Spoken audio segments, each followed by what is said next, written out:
Ooh, what's up, Internet? My name's Nerdy. And I'm Clarus. And this is the Nerdy. The Wordy. The Book Club. That's right. Welcome back to another week. This time talking about Soulsmith, Will White's second entry into his Cradle universe of endless power progression. We're going to be talking about all of that. But first, we have to talk about us.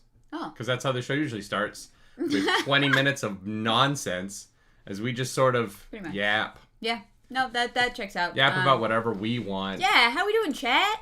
We realized it was, we did book club on book one of this 2 years ago. Yeah. So. Yeah, I was like, it was in sometime in 2025. No, it was May of 2024. Yeah, we're like, it's been a while. So I am very glad that I re-listened to book one. Not only has it been a while, we did the first book so long ago, it's not even on this channel. Wow. That's... Which was probably a sign we shouldn't have done this, but we did. So we're here. This kind of came about because we are going to be off for the next 2 weeks. We are going to be in Germany next week, so if you are coming to DokumiCon in Dusseldorf, please come say hi. Clarus has a booth that she'll be at most of the weekend. I'll be there a ton to help out. I'll probably also be roaming, trying to find German magic cards. So, do Germans have their own magic cards? Like, are they printed in German? I don't know. Yeah, I know there are Japanese magic cards. Yeah. Yeah, I don't know. Maybe the German printings of the Lord of the Rings cards would be cheaper. Maybe. I was at a card shop yesterday, and a collector booster of Lord of the Rings, $250 for one pack. Yeah. No, it's getting crazy out there, folks. Stay safe. Keep your wallet safe. Getty Disciple says, yep, they do. Ooh, maybe I'll try and find some, like, Lord of the Rings German cards. That sounds fun. I would love that, honestly. My favorite, Getty Disciple says, my favorite German magic card is the Gitrog monster. It's just called Das Gitrog Monster. That is great. Junimo S2K, thank you for joining the Nerds Raid. Hell yeah. Thanks for being here. Thank you for being here. Yeah, I feel like it'd be fun if, like, you know, people collect things from, like, countries that they've traveled to, if we just do that for, like, magic cards, you know? Yeah. Yeah. Yeah, I would love to have, like, commander decks that are just, like... I would love to have a commander deck that is different languages.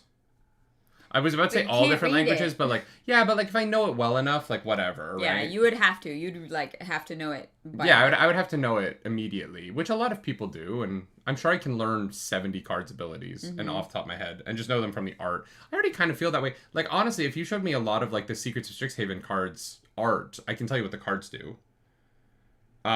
That's mostly just from drafting on Arena, right? So I feel like I could learn a German commander deck pretty quickly. There you go. I could not.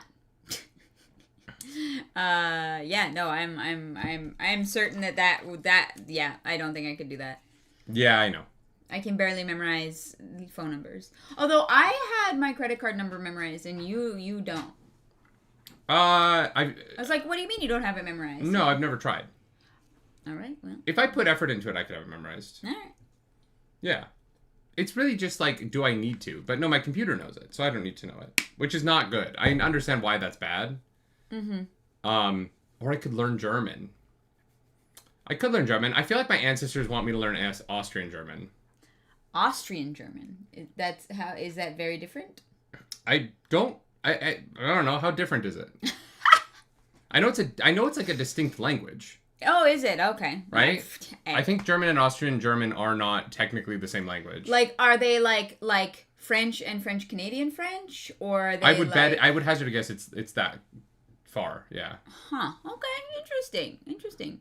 My family's from Vienna, so I think that, you know. Whatever ancestors you have would be like. It's kind of the fact that we're not popping over to like try and find my family's ancestral home is crazy. Like we should have thought of that. I literally offered. I know. Like 4 different times. It's like, we're gonna be over there. Like, do you wanna like do anything? Yeah, and you're like, no. I mean, I don't. You don't even want to go. It's not true. It's not. I'm like, all of our friends are gonna be there, and you're like, yeah, but I could be watching One Piece, and I'm like, That's not it. I'm tired. And Germany seems very far. It is very far, yeah. And this summer's so fucked. Yeah, it's gonna be crazy. Because this summer is le fucked. Le fucked? It's gonna be book club every other week when we are back. We kind of got lucky in that our travels ended up lining up with the like every other week thing. So I put it in the Discord because I was like, weirdly, there's one time we're off where we are technically here, but we have something else going on in town. Yeah. But we have a weird. It's in the playlist, Kaiju. If you scroll back, and I'll make a Cradle playlist now that there's gonna be 3 videos. Don't watch it. Don't watch it. It's rough. It's probably the like worst I've been on the internet. It's probably the worst look I have on the internet. I'm like belligerent and angry. I think the experience of doing that book club made me hate the series in a way that I don't know that I got over in listening to book 2. Sure. You know what I mean? Like, spoiler alert for this podcast. I did not like this book very much on its own. That's not to say that I think that everything about it is awful or that we're going to fight today the way that we fought last time, chat. No, I think we're going to have an interesting discussion. But as a standalone book, I don't think this is very good. Yeah, and I really struggled. What's so fascinating about that, because there's a point in one of the reactions where I was like, oh, I think that the first book is better. Because we did re-listen book 1 and then immediately start book 2. And so I think that as a solo book, I think book 1 is better than book 2. But for world building, for like a constant ongoing series where the individual books on their own don't matter, book 2 is better than book 1. Okay. And yeah, I understand that might be a weird kind of way of viewing it, but this book is a mess. And there's fun stuff in it, especially the ending. Like, it ends really strong because stuff matters. Yeah. And characters are interacting with each other for reasons. Yeah. But there is fun stuff in this book, but at the same time, like, it is a mess of a book. And we're going to talk about it. But the first book at least felt like a standalone novel, even though I think it's not a good one. It did feel like a standalone novel. This one didn't. This one felt like pieces of world building that were necessary for future books. Yeah. That did do the job of making me excited for those future books. Yeah. You were like, I would actually consider reading book 3, but even though I didn't like book 2. Yes. Yeah. No, I do think the setup for the third book is more interesting than anything that's happened in the first 2 books. Other than Suriel coming down in book 1, which is such an interesting thing. It just, I think, is used to kind of not... I personally think the Suriel coming down and being like, 30 years from now, something's going to happen, is such a tough narrative device, because, like, I don't know what 30 years means. You know what I mean? Like, 30 years ago, I was 4 years old.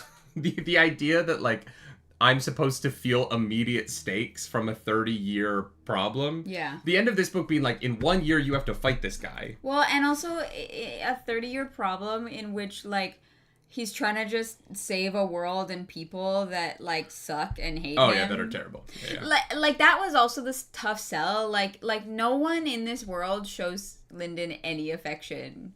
And he's like, but I am going to go through hell to save them anyway, is like, wow, this guy's a better dude than I am. Yeah. Yeah, and so I think that where I'm at right now is just that, like, it takes 2 books to... Will White took about 2 books to do what I think most novels accomplish in terms of setting up their plots in about 50 pages. He just took a really long time to get to a point where I'm interested. Yeah. Yeah. And that's just kind of how I feel about it. Yeah. Yeah. I think that you could edit these 2 books down into a much better book. Yes, you were saying that. I agree. I think that you could, like, cut some stuff and rearrange some stuff and introduce ideas in a way, the same ideas, just introduced in a way that connects characters together faster, that would make for like these two books to become one fairly successful novel, and probably very successful novel, because there's a lot of fun to be had. It's just that getting to that fun to me doesn't always feel like it happens organically. Sometimes it feels very forced. Ethan obviously as a character feels very forced. It's his superpower to force things into the plot, and that's fine. I actually find we'll get to Ethan. I think Athan is Athan. I think Athan is the best thing to happen to the series, but despite being Deus Ex Machina Book 2. But there's something about... No, we got Deus Ex Machina Book 1 because we got Surreal. So... No, that was Book 1 Deus Ex Machina. Yeah, just... Athan is Book 2 Deus Ex Machina. We need one every book now. I really hope that's not the case. Yeah. Like, I really hope that's not the case. It's not that interesting.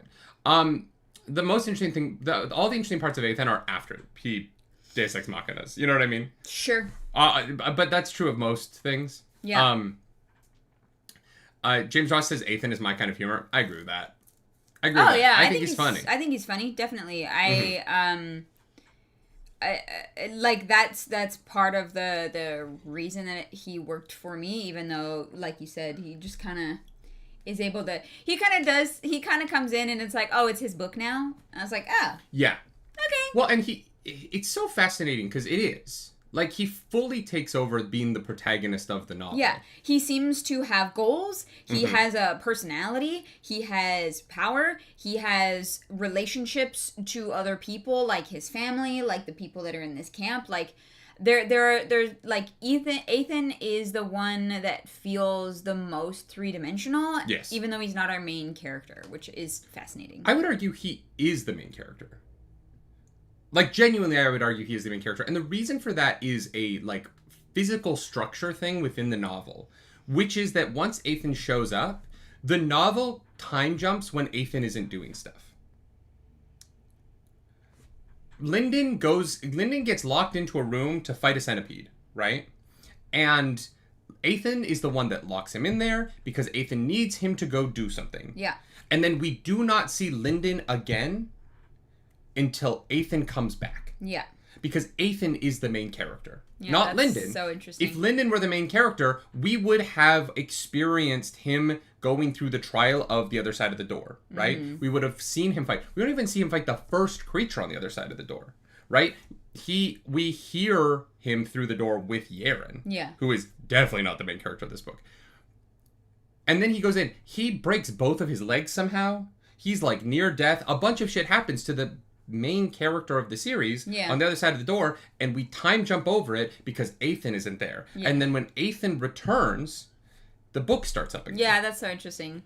And that's the sort of narrative device that to me screams, this is who we are following now. He is the character making decisions. His decisions are affecting other people's plots. His decisions are what everyone else rotates around. And he is the only person with long-term goals that we can actually, like, understand beyond, I have to get stronger. Which is just so vague. And one of the problems with this book in particular, the first half, is Linden has this desire to get stronger with no direction and no desire, really, in terms of what that looks like. He will accept anything, and so every chapter is him being like, oh, what about this? Oh, what about this? Oh, what about this? Until Athan just kind of, like, takes him under his wing at the end. But even, like, with Geisha, we meet Geisha, and Linden is trying to be her apprentice by the end of the chapter, because Linden doesn't care what getting power looks like. And so he's not making choices. He's never choosing between two options because he never has multiple options. He will literally just accept anything. And so it leads to the first half of the book feeling disconnected plot-wise because it's just a series of ideas. That ultimately leads to Athan kind of being like, this is what we're doing. And Linden's like, great. I don't know how to make choices. I will do whatever you want. Well, and we talked about it specifically when we get to the point of getting, like, the iron body. How just kind of, like, anticlimactic it was, because it was the first time we were being introduced to the different types of bodies. Which meant that Linden had no connection to what he might want from this process, Mm-hmm. what would best suit him with his technique or techniques. Like, if there was something that would maybe be beneficial for his two, like, Yeah. cores, right? There's no, like, well, that, like, kind of seems cool, or, like, my parents had this one, so I want that, or, like, there's no connection to any of these iron bodies that Lyndon has, therefore we as the audience have, and therefore it doesn't matter, he just gets the one that he gets, and you better fucking be happy about it, lad. Like, okay. It's just not super interesting because of that. I'm Bored says it is not the first time they're mentioned indirectly in chapter 8. If you say Curious so. when, because they sure are a surprise to Lyndon when we find out about Here's it. the thing. Even if they're mentioned in chapter 8, there's still no connection for the audience to make about what body does what would be useful for what would be cool, what he wants. Like, none of those things are there, so it doesn't really... That doesn't affect my point, really, at all. Ethan's POV. Yeah, so it doesn't affect Lyndon in the slightest, unfortunately. And look, it is... I understand the idea that it is like... Yeah, but, like, look at what Lyndon went through, being stabbed repeatedly by venom. And it's like... Okay, yeah, he is suffering. He's suffering. And it is the idea of... like, what is the value of characters suffering to the audience? Because some people are going to read that and be very interested. But I made this point on Discord where I said, like, because someone said that the Iron Body scene is the climax of the book for a lot of people. And my response to that was, like, that's like saying that Peter Parker getting bit by the spider is the climax of Spider-Man. Right. Peter Parker getting bit by the spider is necessary to do the plot of Spider-Man. Yeah. It's not the climax to me. And I think that one of the problems that I have with progression fantasy is that the progression needs to be the inciting incident to the story and not the story. Yeah. I don't give a fuck about how Lyndon gets the Iron Body genuinely, because it's not real. It's not emotional. You can put a fictional person through any amount of pain and suffering as a writer. You just can.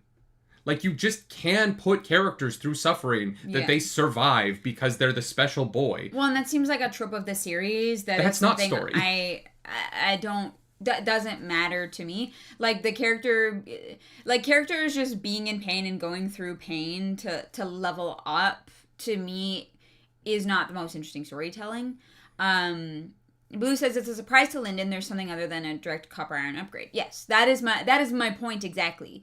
That there's no, like, there's no decision to be made about what iron body he wants or what he thinks would be the most powerful.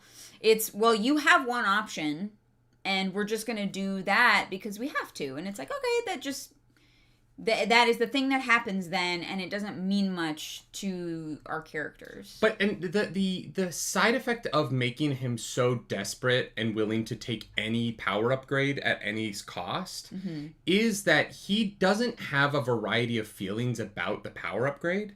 His feeling is just relief that he can have the upgrade. And so he's just like, put that shit in my veins now. Like, he doesn't care what it is. There's a very limited scope to Lyndon's emotional response to the next step because he will just take whatever. Yeah. And so I'm not on the ride with him because there's a version of this where Lyndon, at the beginning of the book, right? Yarin and Lyndon are having a conversation and she's like, you're a copper now. We have to start training your iron body.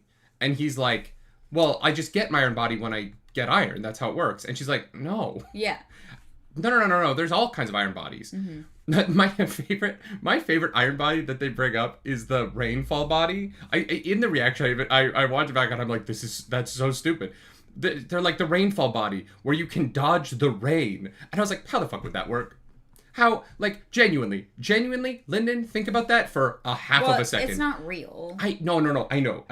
The idea is that you're so speedy that you hypothetically could do that, but no one's actually done that. But, like, what does that even mean? You become jelly. You become like the Rain isn't like 6 feet apart. It's not a fucking D&D yeah, square. no, you become like who's the painter that does wibbly people? You know, you become like a little like wacky inflatable noodle person. Wacky waving inflatable arm tube man. Yeah. That just like the idea of the rainfall body cracked me the fuck up. I was like, that is such a like unhelpful. It's such an unhelpful description of something. You're just fast, which like that's cool. Fast as fuck, boy. Yeah, fast as fuck, boy. But like, so Yarin could have introduced the bodies at that point in the book, and then they could have a running plot line through the B story of Lyndon's life while he's trying to do all these other things. Could have been that he was like training this body. Or figuring out which one he wanted, because he's the only person that we know, and that it seems like most people know, that has 2 cores, right? Yes. This seems like a really important thing for Lyndon, which is why he's going to be able to like progress past other people. And so maybe the journey would have been like figuring out which body was best suited for that separation, or one that he thinks might be best suited for down the road what he thinks he has to achieve, right? Him just having a sense of their existence and trying to think on all the different types. I don't even know how many there are. They kind of mentioned a handful, but it kind of seemed like there were many. Yep. Even if Yarin doesn't know them all, even if she was like, here are the ones that I know of, you know, maybe this one would be better for you because of this, or this one would be better because of this. Then when the moment came up where, like, he has to kind of choose this in the moment and have like that choice taken away from him, it would mean something to Lyndon. Then the desperation becomes interesting. Yeah, he's like, fuck it, I know this is what I wanted, yes. but I am so desperate to do the thing that I'm going to do this right now because I have to. It's the difference between him just accepting whatever and him accepting what he is given, knowing that he is losing out on something. Yeah. But because we find out about the multiple iron bodies in a monologue where Athan literally goes, so we have to give you one of the iron bodies now. And he's like, what are you talking about? He's like, oh, there's multiple. Don't worry. You don't get to choose. You get this one. You get this one. Is why it feels like such a kind of non-moment to me. Yeah. Because it doesn't matter. There never was a choice. This is the only one that he gets. Mm-hmm. And then the scene's over, and then he just has the super strongest body because they put more venom in him than they put the other children, than they put in the same Cobra children. Yeah. Right? Which is so and that's just it. Like that's the whole sequence. Yeah. And that is it takes place within a chapter. Yeah. And it doesn't feel like anything really leads to it, and it doesn't feel like anything really comes out of it. We're just back to fighting shape and we go do the fight. Yeah. And so it's just as a novel, like, there's ways to stretch that before and after so that it feels like a climax that has this big resolution to it. Yeah. And obviously there's moments where the iron body matters in the end because, you know, the gold Crawl misjudges him and thinks that he's a copper, and he lives through a moment, and he does manage to, like, heal faster because of his iron body at the end. Like, I'm not saying those things don't happen. It just, in a book that I would be more interested to read that has the exact same stuff that this book has, that iron body sequence would have had the impact of it mattering on multiple levels and sort of just being an event that happens because it has to. Yeah, I agree. And I think that I went back and I reread the whole first book before going into book 2, which I'm really glad I did. Yeah. And I actually found that I did like book 1 more on a reread. And because I do think that Lyndon was actively making choices about the information that he had, right? He was in moments like trying to navigate him being like the lowest honor, the lowest rank, and trying to like de-escalate conflict while also coming up with plans in case like things went south. How, you know, he was being creative about how he got to the school and like hid the hornets, remnants. And there were so many more things in book 1, which is why I think it's better, that Lyndon was actively doing and deciding on. You know, what special magic item are you gonna get? Those things were all especially on a second read. I think what threw me off on the first read was that just Suriel showing up and it being like, oh, it's this is the universe and stuff. I think that was just like not what I was expecting, and so the first time I read it, it really threw me off. Second time, because I knew it was coming, I felt like I could enjoy the book more for what it was, and I liked that Lyndon was more active in his story, whereas I think the reason book 2 was worse for me is that he felt so detached from it. But I did want to say that I actually, like, you know, binged book 1, thought it was a good time. There were definitely things that I liked much better the second time through. And so part of me is like, I wonder if I would like book 2 better on a second time. But the more that I think about the reasons why I didn't like it, the more that they are just kind of how the story is told as opposed to like the genre, which that was thrust upon me that I didn't understand. Yeah, and I agree with that. I think, you know, rereading book 1 was so fascinating to me because I had the same experience again. Yeah. Which is that this is a series that feels like it wants to be a like a web novel. Where it doesn't really stop. Where like there's no real beginnings and endings, where it just kind of keeps going. It feels like weirdly like a fan fiction that's just like 1,000,000 words long. That you just keep clicking to the next chapter when you get to the end of it, and it just kind of goes. And it doesn't really have sort of book arcs, because both books don't really have book arcs in a weird way. Book 1 kind of does, in that he like gets up and like leaves the valley at the end. Like you can kind of say that that's the arc, but really it's like the arc is like it's sort of like an episode of anime that covers 2 chapters. And the first chapter is up until the break, and then the second chapter is after the break. And book 1, both these books have that, where like the first half is sort of of book 1, you get leading up to the fighting the children and then Suriel coming down, right? Then book 2, the second half, the chapter of manga, or however you want to describe it, is the school stuff with Whitehall and getting out of the thing. And then, you know, the next arc is sort of, we get through to the other side, he turns to Copper, and then the dogs kind of try and kill them.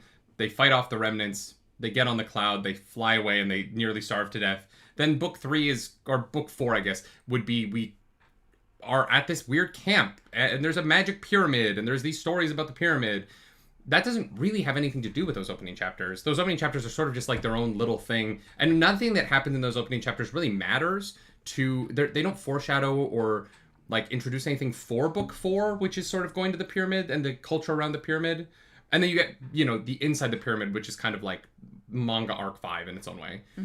And because of that structure, my expectations of this as a book series are, I think, impeding somewhat on my ability to enjoy it, because I'm looking for it to behave like a book, and it isn't. And so it almost feels like it feels like someone poorly adapted a television show into a book.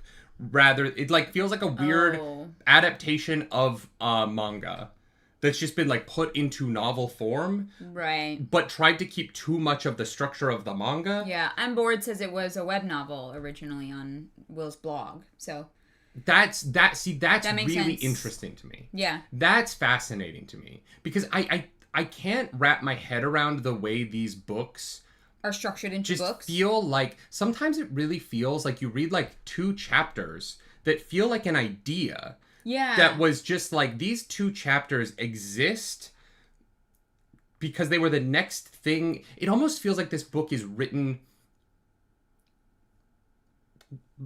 1 chapter at a time without any effort to go back and edit previous chapters when later chapters are finished.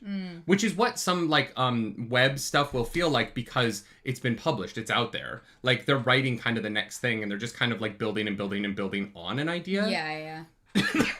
And the reason I feel that way is like it doesn't really feel like the book connects through all the time. The ideas of the book, but Jai Sin gets introduced, and he's this interesting kid who I genuinely was excited for, because he was not a total douchebag.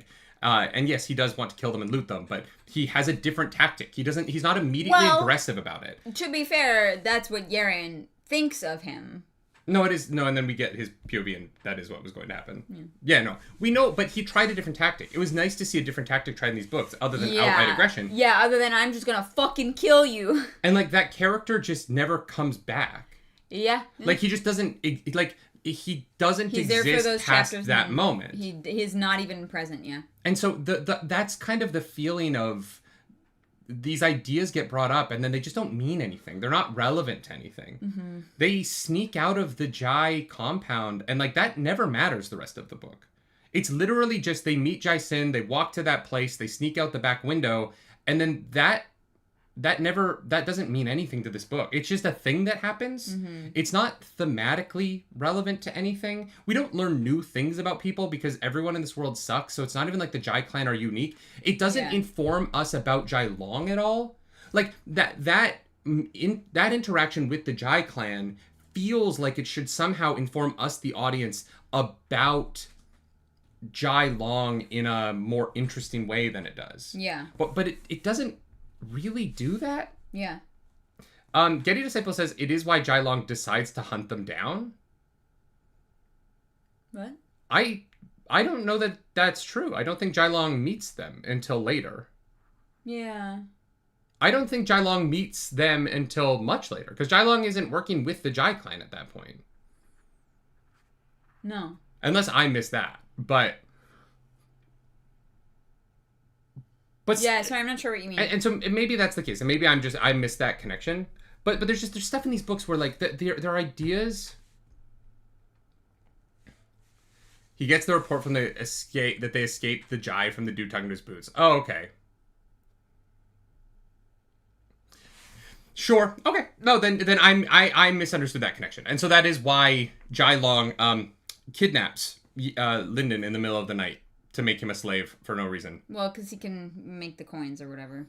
But he doesn't have him make the coins. He just wants him to be a miner.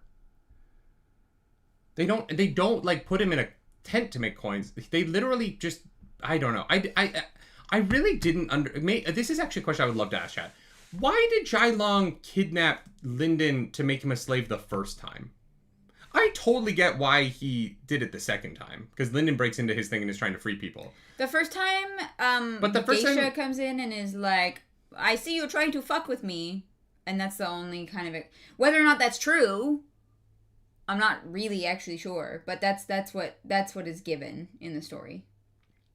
Geisha is like... Yeah. She comes in, she's like, I got your message, okay? Leave him alone. And, yeah. All of that could have been tighter. Like, everything from when they get... I don't mind anything before they get to the camp. Him becoming a copper is good. The fight with the Dread Dogs is good. The, like, we're starving and we're dying on this cloud. Like, I really like that. I like the introduction to the camp with Jai Sin kind of throwing the thing at them. And, like, once we get to the camp, that first chunk of the book is good. It's interesting. Yarin's fun. Yeah. Yarin feels like she doesn't know anything, which is frustrating. Like, she's dumb on a level that I actually do find a little bit frustrating. I wanted Yarin to be more interesting in this book. Yeah. I wanted Yarin to do more. Yeah, I definitely thought she would be such a bigger part of this book. She's like the quintessential, like, Blade. And that's kind of it. Yeah. Like, she's just sort of a woman with a sword who is present next to these two men doing things. Mm-hmm. And she doesn't offer much. And not that, like, she doesn't talk much. It's mm-hmm. not that I want her to talk more. I understand she's a quieter character. But in moments where it feels like she should be offering things in planning or in, like, strategizing, she doesn't even offer anything then. And it just feels like that's when Lyndon is like, hey, I'm gonna go free these slaves, and she's like, great, let's do it. And you're like, you know this kid's an idiot. You know he knows nothing. And you don't have anything to offer? Skepcat says, didn't read the book because of book 1. Do you recommend me reading book 2? That is a loaded question, because I think book 2 is worse than book 1, but like you said, book 2 did bring up things that made you excited for later books to maybe continue reading the series. So it depends on how much free time you have. If you're looking to read book 2 as a book that will be satisfying in and of itself, I can't recommend that. but no, because it does set up cool stuff. I don't think it's satisfying on its own. No. I just think that it finally establishes like direction for characters. Yeah. So that the future of the series is more exciting than the present. Mm-hmm. That is I genuinely mean that. Like I finished this book, I was like, oh okay, like I would check out book 3. Yeah, we liked the ending. Yeah. Yeah. Yeah, and also it seems like we're headed towards like an actual society where like things might function in a way that isn't just like always frustrating. Well, and that's the thing, right? You're like, wait, why? For what reason did they capture him? And the reason is because they're all petty assholes. Yeah, that doesn't hold weight to me. I find that very frustrating, and I think that the reason why I struggle with these books and probably with this genre as a whole, mm-hmm. I have not read any other books like this, so. I could be wrong. But to me, it feels like because of how this society works, mm-hmm. no one is able to have any real relationships with yes. anyone else.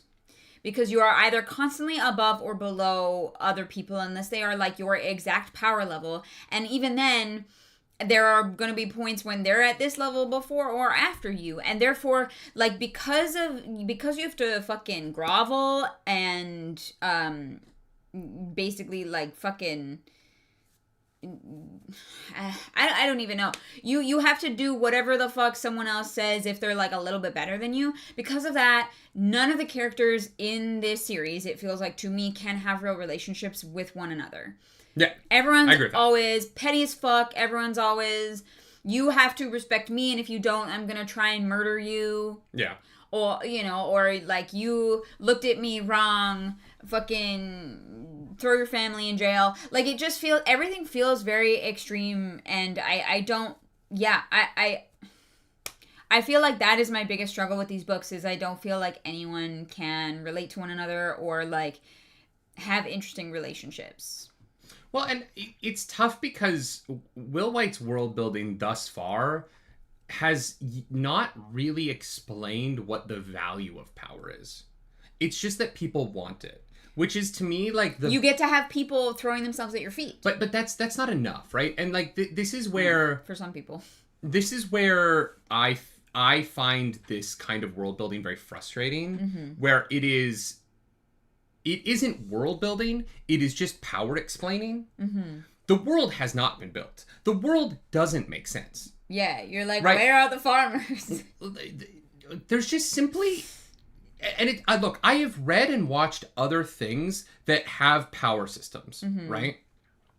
The thing about it is, I've never read one where every single person is engaged in the power system, right? Dragon Ball Z is a progression fantasy about getting stronger so that you can beat the next big bad guy from space. But, like, Bulma doesn't have superpowers. And she is a part of the world because the world makes sense. There's people who do jobs. Right. Fucking solo leveling. Sure, all of the hunters in solo leveling have powers and they're not really progressing, but Jin Woo is. But, like, his sister's just like a normal person who, like, goes to school and lives a normal life. Yeah. Because you actually, like, need people who don't participate in the power system to be the society that this is built on. Yeah. But when everyone is part of the society and everyone can fight anyone... I was making this point on Discord. When everyone is fighting all the time, at any slight, women would have to be pregnant constantly. Mm-hmm. These women would be pumping out babies like a motherfucker. Yeah. They would just be popping them out because people are dying like crazy. Mm-hmm. They're literally dying all the time. And you would have to. Like, you would have to be... In order for the society out here to have this many people who are golds, who all have taken in a gold of their aspect. Yeah. In order for the pass down to happen, like, the math on that is nuts. Yeah, you can only progress to this level when someone dies and you get their remnant. And look, maybe the society isn't as violent as it seems by the writing, but because every time Lyndon goes anywhere, violence breaks out immediately, it makes it feel like everyone is dying all the time. Mm-hmm. And, like, I understand that, like, chat, you could be like, well, their society isn't actually as violent as it is on page, but we haven't seen that. And that's what I mean by this isn't world building, it's power building. It's power explaining. Right. We haven't actually seen how the world functions on a normal day ever. Because Will Wright never writes that. Will Wright never invites us into the world of Cradle. We get Lyndon experiencing power scaling stuff in Cradle. And so the world feels like nonsense because none of it is explained. And half the stuff that is explained is wrong and weird because a future book is going to tell you the truth about it. Right. The Aurelius family was supposed to arrive in 3 days, but then it was 3 weeks. And the answer to why that is in the next book. Why? I couldn't fucking tell you. Right. It's the dumbest... Because it makes me as a reader feel like I read it wrong. Because I'm going like, what do you mean it's been 2 weeks? It's been 2 weeks. What happened to the 3 days thing? Yeah. What happened to the slaves that they had for 3 days because of the fight? What happened to all this stuff that you introduced? It's like, oh, if you get to another book, you'll find out what happened to that. And it's like, well, no, this is a book. Will White, this isn't your light novel anymore. This isn't a website. I know. You have to put it in the fucking book that I'm reading. Yeah. And if it was, like, set up to be a mystery, if one of the characters was like, wait, what took them so long? What happened? Like, if there was, like, seeding of that in it, then you could be like, okay, it's going to be a reveal. Like, it's going to be something cool and interesting, therefore I want to, like, get to it. But because we don't have that, it just feels like... Yeah, it feels like you read it wrong or you missed something in a way that isn't satisfying. You have to kind of let the audience know... if there will be things that are touched on deliberately and answered later on and not just like that don't just look like mistakes. Well, because it looks like the editor didn't catch that at one point in the writing process it was 3 days, and then another point in the writing process it was 2 weeks that Linda was training, and the editor didn't go back and like copy note this. This book feels deeply unedited because of things like that. Yeah. Where you're like, But why isn't that information in this book? Yeah. Why does this not matter? Yeah. Why doesn't Jai Long have any hesitancy about putting this person who is clearly more powerful than him, who has shown up and been like, hey, I want to go into the place with your minds. Jai Long's like, oh, great. This collar definitely works. I know that for sure. These characters are all stupid and petty, and so the only reason things happen in this book is because the characters are either being assholes for no fucking reason, or they're petty, and that's it. Those are the only motivating like traits these characters have, and I don't like it. Arzu, thank you for that super chat. Do you think Athan was being honest about being a janitor? Can we talk about the word janitor? Sure. Arzu, I will answer your question 1 second. Thank you for that super chat. Hated it.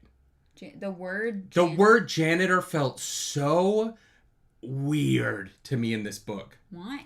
I don't know. It felt so modern. Like janitor just feels like elementary school. This is totally a subjective thing. I'm not saying that this is like a truth. It felt very strange when he said the word janitor. In like a fantasy setting. So what would the word be instead? I don't know. Yeah. Okay. You know what I mean? Like, I don't... A cleaner-upper. Well, no. Okay, we had other words for it before. That's what Janitor. I'm asking. But I'm asking what those words would be. Like, what? Because when do you think the word janitor was invented? That's actually, it's very American to me. That might be what it is. It's a very North American word. What do other countries call a janitor? Like, when did the word janitor come around? I'm not interested in AI mode. It's Latin, so. Oh, it's a Latin word. So That's it's pretty fascinating. old. Yeah. See, but 1580, yeah. See, this is one of those things that's interesting and is very, like I said, it's very subjective. It's not that it's the wrong word. Because you're like, what's the better word? And I'm like, I don't know what the better word is. I'm not saying that. I'm saying that it felt weird. Yeah. I'm saying that, like, it was, they said it, and I was You're like... just sharing the experience you have, not a, like, criticism. Yeah. It's just one of those weird words where, like, it hit me in custodian is better. Even custodian feels more like elevated and like fantasy to me. It was just weird. He kept calling himself a janitor, and I was like, I don't know. My like elementary school had a janitor. Yeah. And it made me feel weird. And schools are incredible places. Again, I'm not saying that I'm right. I'm just saying that the word felt weird. Yeah. In a way that I wouldn't even call someone outside of a school a janitor. Why? I don't know. Like, where else do you have janitors other than a school? Any corporate building. Who do you think cleans it up? Oh, yeah, I guess they would probably have janitors. This is the problem with not working a 9 to 5, is I'm like, I don't know what you're talking about. The building cleans itself. Custodian. Yeah. Ooh, I like custodian. You but just said you did it. No. Wait, whoa. What? Pause the tape and replay it for Nerdy. You just went, custodian? No, even that seems way too modern. And then 3 seconds later, you're like, oh, custodian. I really like custodian. Did I say that? No, I said custodian felt more elevated. Is that what happened? I thought you were like, I don't know. Janitor felt weird. He did say he didn't like custodian. Look, I don't think I like any of it. I do think he's being honest. I do think that Yes, but what does that context mean? That could be a janitor. He could be a janitor who like cleans up the fucking dead bodies in the streets of the people who fucking murder each other nightly. Or I don't know. See, I was thinking that the word elevated was used. I think custodian is elevated. I just don't like it either for fantasy. I wouldn't write custodians or janitors into a fantasy novel that I was writing. Okay, what would you call them in a fantasy novel then? Butlers. Oh, wow, that's a very different job. No, I understand that, but like, I don't know. It's so interesting, right? Like, because it's the right word. It just it hit my ear weird. Sure. Because my context for it. And this is a thing that Erudite Gaming says if you're in high fantasy, I think steward. I like steward. Steward's not bad, yeah. Steward has many meanings, though. Steward isn't specifically cleaning, but... yeah, it's the same thing with a butler. A butler I would probably really use steward. But here's the thing. I think Athan is being honest about being a janitor. I think what he is a janitor... The mess that he is cleaning up is not, like, a stain. I think that he's cleaning up the messes of the Empire. Right? I think that the Emperor has problems, and Athan's family is the one that goes and deals with it. They're like the what's the people, the Pinkertons? Is that what it is? Yeah. Is that the word for Sure, them? yeah, we'll go with the Pinkertons. It's like the Beckett police. Yeah. Yeah. Yeah, no, I do. I think it's something like that. I think it's like he's like James Bond. You know what I mean? Like his not that he's MI6, but like that his family is like, there's a problem and we're the ones that go and deal with it. Yeah. Yeah. Yeah, okay, that. He's janitor as in Olivia Pope from Scandal. Erudite Gaming? Yes. That's the fucking one. He is Olivia Pope from Scandal, but less hot. Because Olivia Pope is... I mean, there's a reason why the president nearly throws away his marriage. You know what I mean? Wow. Johnny Coleman, welcome to the Nerds Radio for 12 months. Thank you. Maid, ? Yes, but then you get into the whole gender identity of maid, because for some reason we had to have, a female word for someone who cleans and tidies up. I think maybe housekeeper makes sense. But then again, housekeeper doesn't mean the same as janitor, because like you said, a janitor could imply that he goes and cleans up, like, he cleans up after people or, like, deals with, like, problems, whereas, like, a housekeeper doesn't imply that. So, it is fascinating. Mr. Slater, thank you for that super chat. My clan organizes the street sweepers and sewer maintenance. Yeah, that could mean people. Mm-hmm. That could mean people. I also think that, like, being the janitorial staff for the Empire means that they run kind of things at a bunch of levels, right? If your family's big enough, you're going to be enough. I'm gonna let you guys in on a little secret, okay? Don't tell the mob that I know this. Well, they know that I know this. Don't tell them that I told you this. They run construction in New York City, and they run the garbage in New York City. If you're a restaurant in New York City, then you have a personal contact, usually, if you're a big enough restaurant, with a member of the mob who handles your garbage. And you just kind of have to know that and live with it and not make it weird. The fact that garbage is private is what throws me off. Like, that's so weird to me. It's not that it's private. It's that there is a public service where you can just dump garbage in front of your restaurant and it can sit there and stink up, or... What do you mean? That's not... Then nothing happens if it sits there. It'll get picked up eventually, but it will pile up. But if you want that to not exist, and you want that out of there, you have a private service so that your restaurant does not have garbage in front of it. Why do you think some streets in New York have giant piles of garbage and places where nice restaurants are don't? I'm saying the mob. I'm too Canadian for that. It doesn't make sense that it's not just the government handles garbage. I'm saying they do, just maybe not on the timeline that you want. And so Sal comes by, and he deals with it, and Sal eats and drinks for free. Sure. Yeah. All right. That's just, and this is what I think Athan is. Yeah, they do. They run the sewer maintenance. You know what I mean? Just don't go down in the sewers. Don't see what they're doing down there. But don't worry, they work. Athan's family's got it. The Aurelius family. Before okay, Arzu, I see that question. We'll get to it in a second. The thing I want to get to about language, though, with the janitor, I find the language in these books fascinating. I don't find them very fantasy, though. They take me out of the book more than they help me feel like I'm in a different world, because so many of the things are just direct references to our world. The one that drove me crazy in this book is the Aurelius family being from the Empire. And it's like, I get it. Yeah. It's like Marcus Aurelius, Roman Empire. He doesn't think that the gold should be called gold. What? Aurelius means gold. And this series has golds as a, like, status. I don't mind that. Like, I don't care about the golds. The golds is fine. Yeah.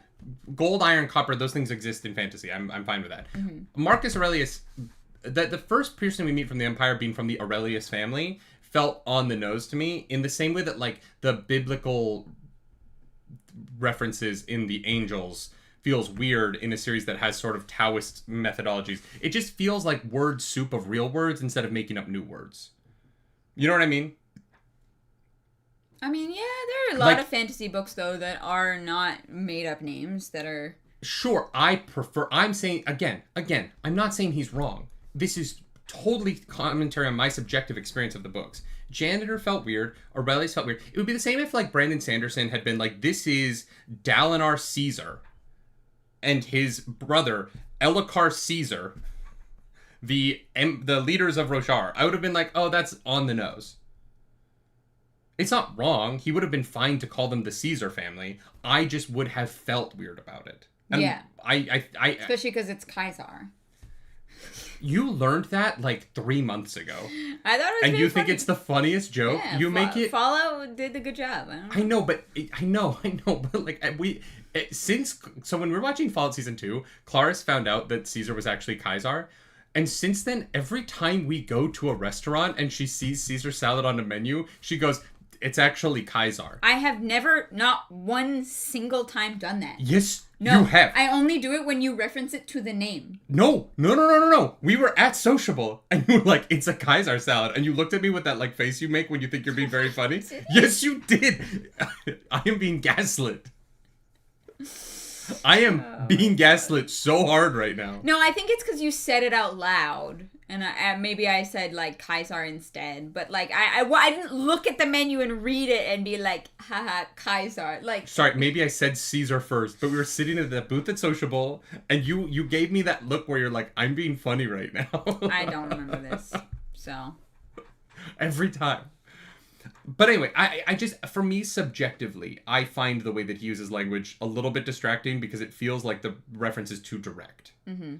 Anyway, let's get back to Arzu's question. Funnier question. Do you think the Sage of Brooms actually existed as Eithan claims? Yeah. I mean... Why not? Yeah, this universe seems, like, gigantic. Yeah. So, yeah. I would absolutely buy that.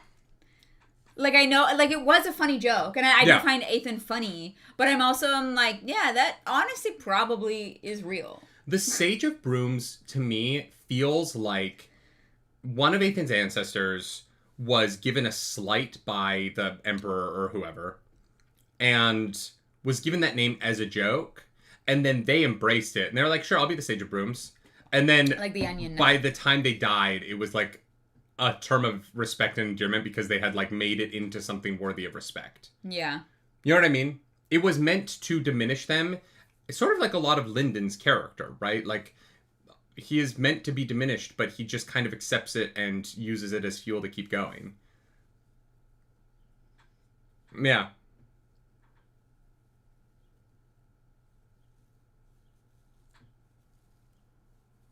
Yeah. What? Sometimes I like finish a thought and think you're gonna like pick up the stick and run, and you just stare at me. Yeah, I didn't have a thought for that one. Usually I give you cues when I'm like, I have something to say, and sometimes you just... Some people... there are times when people comment, like, wow, he talks a lot. And she doesn't... Like, he talks over her a lot. And it like, really hurts my feelings. Because I try really hard not to be, like, a mansplainy guy. But I am more aware of the conversation than you are when we're live, and just as like a talking skill. And I do think it is interesting sometimes. I feel like I am talking until I feel like you have something to interject with. Oh no, I'm very like aware of it.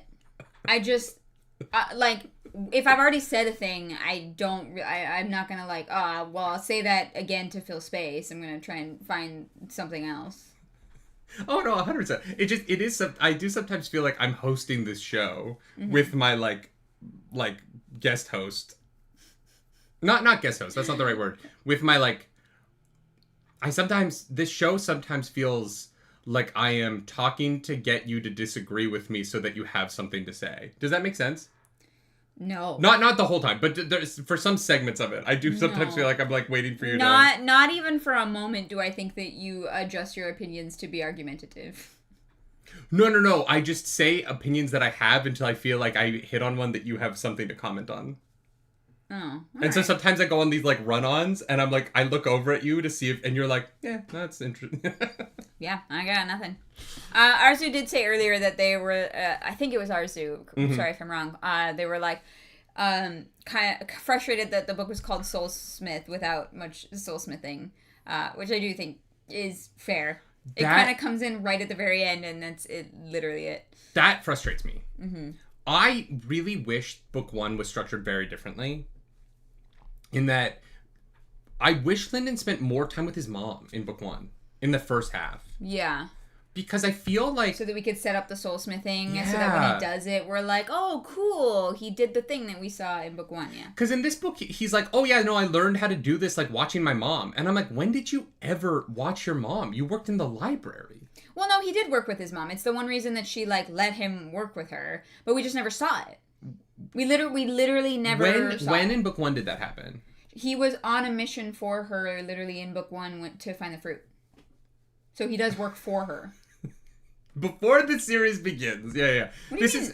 That's how the book starts. Him on the mission. No, I understand that. But again, like, all of his mom's training of him is before the series starts off page. And, like, if book one had incorporated him and his mom kind of doing stuff together, then him and Geisha would have worked better. This is what I mean about, like, it's not that these ideas don't work. It's just that they need to be, like, written into the way a book works. Which is, like, we see him and his mom working together. And the skills that we see him learn with his mom, he incorporates into his scenes with Geisha later. And so we're able to tie those scenes together. As opposed to being like, oh, yeah, he did learn things from his mom before the series started. He mentioned that one time. Sure. Which is what this series is. And this series is... Everything is that. Like, everything is that something happened somewhere off page that is relevant to this moment. And... It's why that is why it takes two books for me to feel like this is going somewhere. For sure. Because the work of establishing these characters is never done. It's just not present. Mm-hmm. It's off screen. It's 2 weeks in a cave. Lyndon learns how to fight. We meet him after that. Well, and it takes away what is interesting about book one. Again, Lyndon doing stuff and being creative and being scrappy. And they were like, we're going to have 2 weeks of that, and you're not going to see any of it. And I was like, wait, seriously? Well, and even when we get to, like, the final fight with Crawl, Lyndon just finds they get into a room, he finds something, and then immediately just kills Crawl with it. To be fair, it's not even like it's not clever. It's just that there was a thing there for him. No, to be fair, and this is why, again, I wish that he had more time with his mom. Yeah. Because I think that him understanding where they are and what is going to be around and what, like, things he can use to his advantage is, I think that is actually very interesting, even before they arrive. He's like, no, I know that there are going to be things in here that are going to be valuable to me. I didn't know they'd be valuable 5 seconds from now, but I knew that they would, like, save my life at some point. Sure, but even in that, the fact that much like the Iron Body scene, they find the soulsmithing forge at the top of the thing, then the gold show up, and he's like, oh, this thing works. Yeah, because he told it, he went looking for it. That's the extent of the scene. Mm-hmm. Like, that is just that's the extent of the scene. There's nothing more to it. There's no build up to it. It's just a thing that happens in a place. Yes, which is why I think that the moment is good for me. It could have been excellent if we had moments with his mom, learning soulsmithing, understanding more about soulsmithing and why he was looking for this thing and how he was able to activate it and understand what was going on. Like his like having to be basically a servant to his mom and learn these things. That like lower status helped him defeat someone of much higher status than him because he actually understood the situation. And here's the thing, I feel like I'm saying this as if I don't like that scene. I actually do like that chapter quite a bit. I like the final 3 chapters of this book quite a bit, actually. Yeah, no, I like that fight. Too. I just think that was very fun. That scene could have felt like it was the culmination of his mom to Geisha to this, if those first 2 things had been more than just 1 chapter each or off page. Yeah. Like, I think he should have been with Geisha for a much more significant amount of time in this book. Yeah. Like, seriously, I think he should have been with Geisha for way longer. Yeah, I think he could have actually had an interesting relationship with her. Well, especially since, like, at the end, Athan, like, I don't know, yeah, no, you're right. If they'd had a deeper relationship, then Geisha turning him over would have been more interesting. Like, there's just everything's so rushed, including the progression. One of the things I find so fascinating about this book series is, like, Lyndon is cheating his way through these levels, and so you would think there would be a negative effect on that. Like, you would think that there would be a stronger, that, like, leveling up the right way would have some advantage. But it doesn't seem like it does, and the fact that no one's figured that out feels weird. Like, why aren't these families just cheating? If it's so easy to cheat, like, it's not hard. Lyndon is not... Well, because... Lyndon does not have the resources to... Because it comes down to how much pain are you willing to endure, which, again, not my favorite. But families will force children through pain all the time. These people don't. These aren't good people. They don't care. Yeah, but they have the little boy, and they give him a teeny tiny little diluted drop of whatever for him to get his body.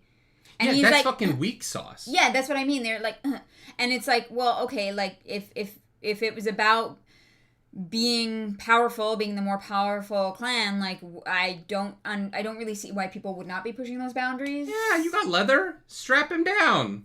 Unless their population really is a problem and they're like, we can't risk people, like, to level up, you know? Like, we have to do it the safest way possible because we all murder each other all the time and there's not enough of us to survive.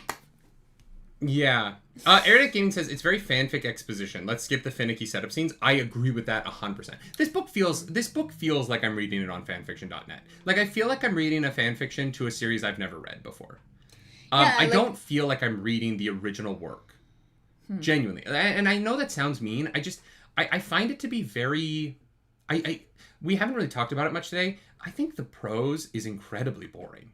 I find the way that Will White describes things, other than some of the fights, which I do think are very interesting, but I find the way that he describes environments, rooms, I just find it to be all so bland. When he described the pyramid as being the brown color of mud, I was like, wow, how evocative. Yeah. I can see it in my mind's eye. And then like two sentences later, he's like, and there was a giant lake the color of sapphires. And I was like, oh my god, the lake is blue? Crazy. Yeah. I definitely don't find the language in the book to be that interesting. Mm-hmm. It doesn't... It's not a detriment to me, to my reading of the story.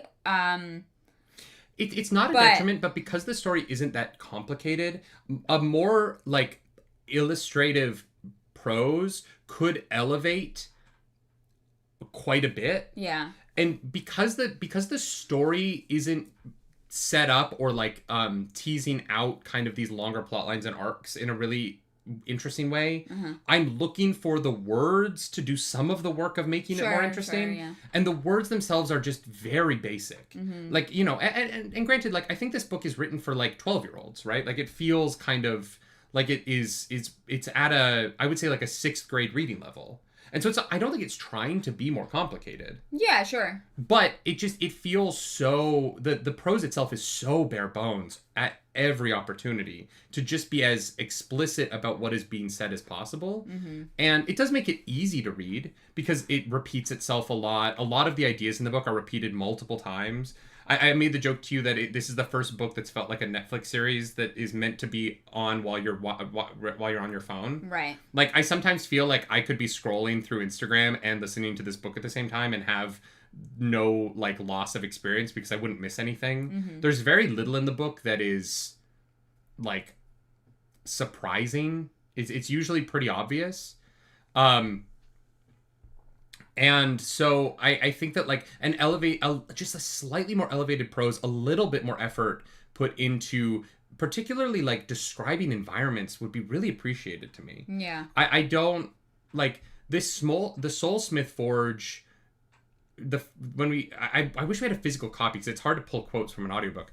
But, like, the Soulsmith Forge description, like, it should have been evoked his mom in a way that it didn't, because we never saw her forge. Like, we just never went to that location in the first book. Right. And so, like, there's a world where, like, again, condensing these 2 books into a stronger book, we get to this description of a place that means a lot to Lyndon in Sacred Valley because he's safe there. It's one of the few places in Sacred Valley where he's safe from sort of the world of Sacred Valley being mean to him, because his mom isn't. And, like, you know, maybe we established some sort of relationship with the Drudge because it's the only person who doesn't look down on him, right? And so, or the only, not person, but, you know, the only somewhat sentient entity that does not look down on him. And then you have that, like, experience of Lyndon in this place. And then Geisha welcomes him into a Soul Forge in book 2. And we get this description, and we're like, oh my god, this is evoking that place, right? Because it's the same place. And Lyndon, after days of poison swamp and dread dogs and everyone in this camp trying to kill him and being mean to him and all these things, walks into the Soul Forge, and there's this moment where he relaxes because we're evoking a place, this other thing. And Geisha comments on, you know what I mean? Like, there's something there. Yeah. There is something to that. It just doesn't happen here because it's like, yeah, my mom taught me this. We never saw it. Okay, yeah, I have to believe that she did because the author is saying that happened. But, like, we met his mom. I don't remember teaching him anything other than, like, some scripting, right? And even that happened before the book started. And there's ways in which I think that you can massage these events so that when we go places, there's feelings and sort of, like, something more there. Yeah. Than this sort of, like, just describing things at me and rushing through all of the character to get to the fights, to get to the anger and the explosions, which are exciting, and I understand that they're fun, but I would enjoy them more if the book around them was just, like, filled with life, as opposed to sort of this, like, constant trudge to kind of get to that next fight and get to the next power level up. Which, like, him getting Iron Body is less interesting to me than him learning soulsmithing from Geisha. Because learning soulsmithing from Geisha is, like, something that he has to, like, experience and do. And getting to Iron Body is just getting bit by snakes for 5 venom rounds. Yeah. That he does. And, like, he does it. He survives it. But he doesn't really do anything except lay there. You know what I mean? Yeah. He's just like, hurt me more. Thank you. Lightblind Fool says, what do you think about the iteration concept? I don't know what that means. Sorry. They're in iteration 110, right? Which I think is like a multiverse. So I think that there's like another Linden somewhere. Oh, I have no idea. Yeah. It's every time they do the check-ins with like Surreal's yeah. HUD. yeah, with her iPad. They claim that this is iteration 110. And this is where the deviation is happening. Oh, I thought that was just like a planet. No, Cradle is the planet. Yeah. Iteration 110 is the multiverse this Cradle is in. Sure. There is a weird sci-fi novel very slowly happening in the back of this fantasy Which is novel. why I struggled with book 1, because I was like, wait, what the fuck? Blue says yes and no. It's less every decision creates another universe and more there's a lot of fucking universes out there. Sure. Oh, okay. We got sci-fi stuff happening over here. Are you talking about like when like the AI is like high probability this and this and this happens? Yes. Low probability this and this and this happens. Yeah. I didn't realize I was supposed to like think that those things were happening in another universe. No, those aren't happening in another universe. The universe that Linden is in is iteration 110. Sure. Should I be caring about other universes? No. Okay, then other than Surreal did go and wipe out that one planet in that one universe. Okay, yeah. Yeah. To me, right now, there is what is happening with Linden, and then there are fucking angels flying around nuking whole planets. Yes. Outside. And honestly, I have no connection to that. It is meaningless because it's not happening here, and I don't know why. Like, Airdeck Gaming says, it feels very multiverses are popular, let's include that. I agree. Yeah. I don't like the Surreal stuff at all. God. What? It's probably just... Yeah, but if it's fucking something that we have to pay, I'm not driving the... You talk about multiverses, I'll be back. I don't know. I'm so sorry, chat, but I really do feel like I gave no thought to that because it doesn't seem to matter. Like, I know that they killed all of humanity, which was crazy, but they didn't really explain why. So I was like, I thought it was flavor. But I have no connection to any of these things. Linden has no connection to any of these things either. So I'm like, okay. Yeah. They aren't Cradle. Cradle is 110. Wait, no, you just said that there's like a universe that's 110 and Cradle is the planet. I thought Cradle was 110. Unless Cradle only exists in this universe? Yeah. I'm not 100% sure on that one. The surreal stuff is what really threw me off in book 1. And so I'm just trying to acknowledge that it's there, but focus on the actual like story and plot that is going on. What did you get from Collector's Avenue? Is that cards? Collector's Avenue. I have no idea what that is. Are you just gonna open it? What the hell? Collector's... What were you saying about Surreal? Oh, I just was kind of like reading it and not thinking about it because none of it's connected to the stuff that I'm trying to follow right now. Yeah, I don't... What? Is it yours? I got something for you. Why did you ask me then? Because I didn't know it was going to come in my name. Or in your name. I thought it would come in my name. You ready? Sure.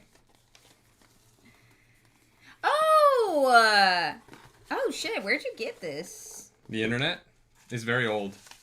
Yeah, I know it's old. Because we haven't been able to find it anywhere. I found it. Cool. That's fun. I got a magic deck, but I'm not going to show you what it is because it's a spoiler for... What? Well, I guess I don't have to say why I wanted this deck. You've already released the art. The art? Yeah. Yeah, which is why I don't want people to know yet. Okay.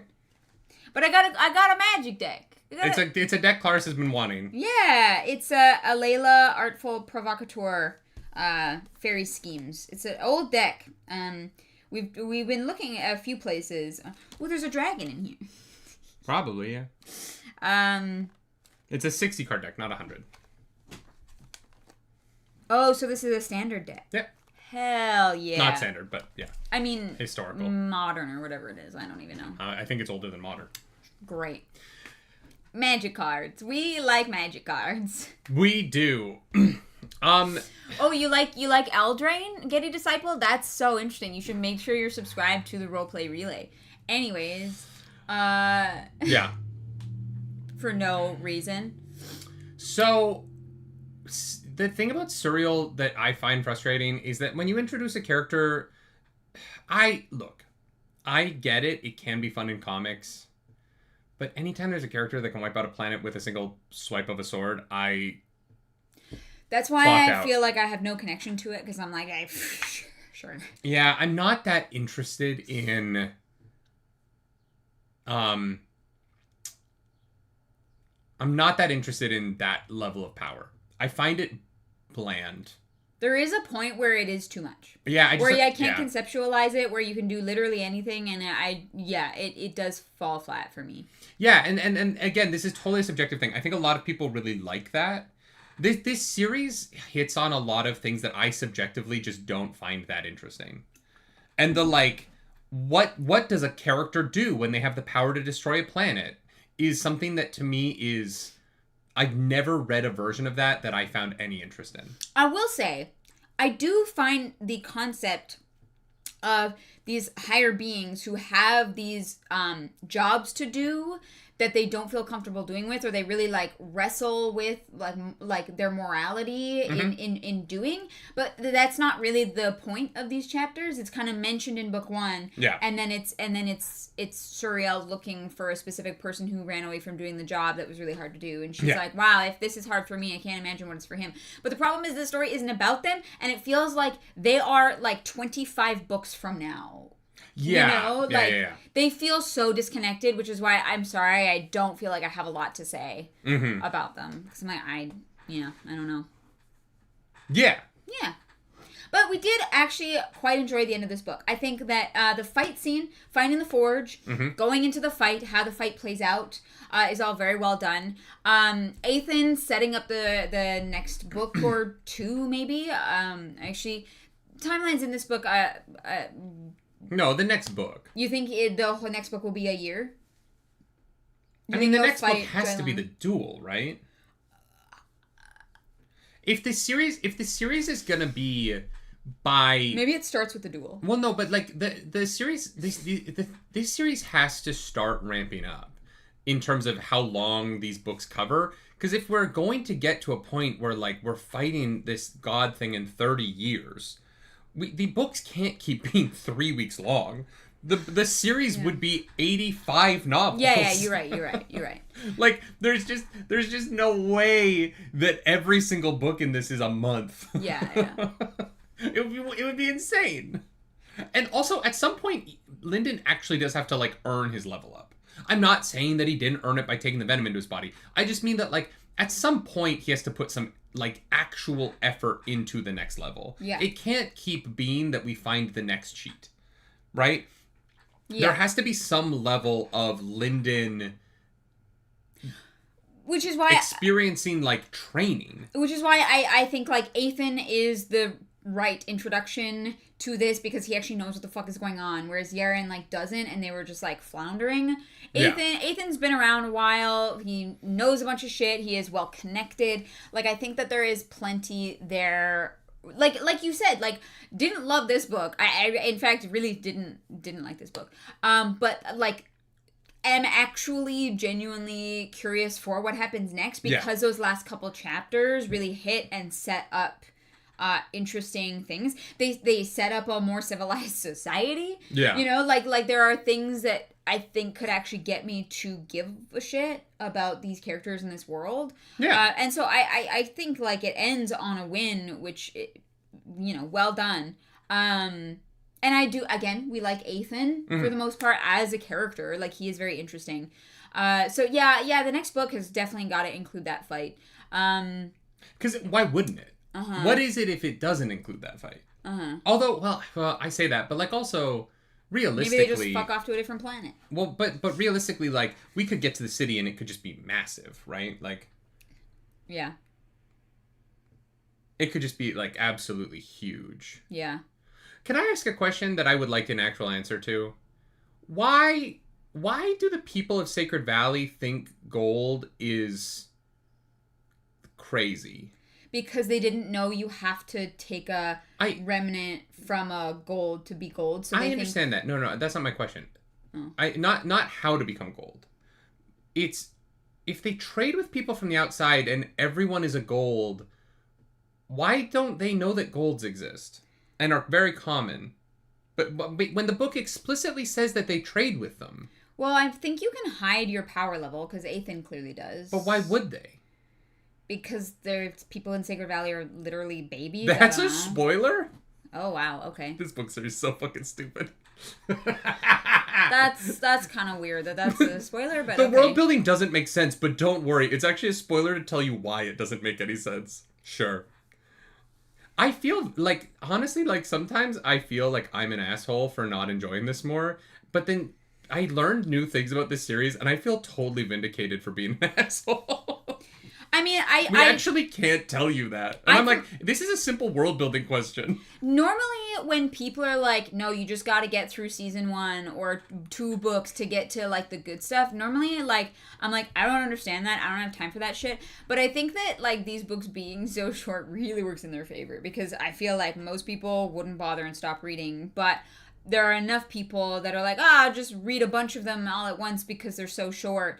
Oh, here's where the actual good stuff is. Okay, so there's actually something here. Like, man, I think there was definitely some luck involved.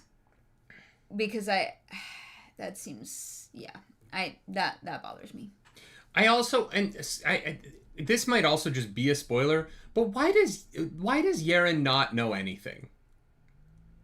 Like, why is every time anyone in the camp reveals any information, why is she as in the dark about it as Lyndon is?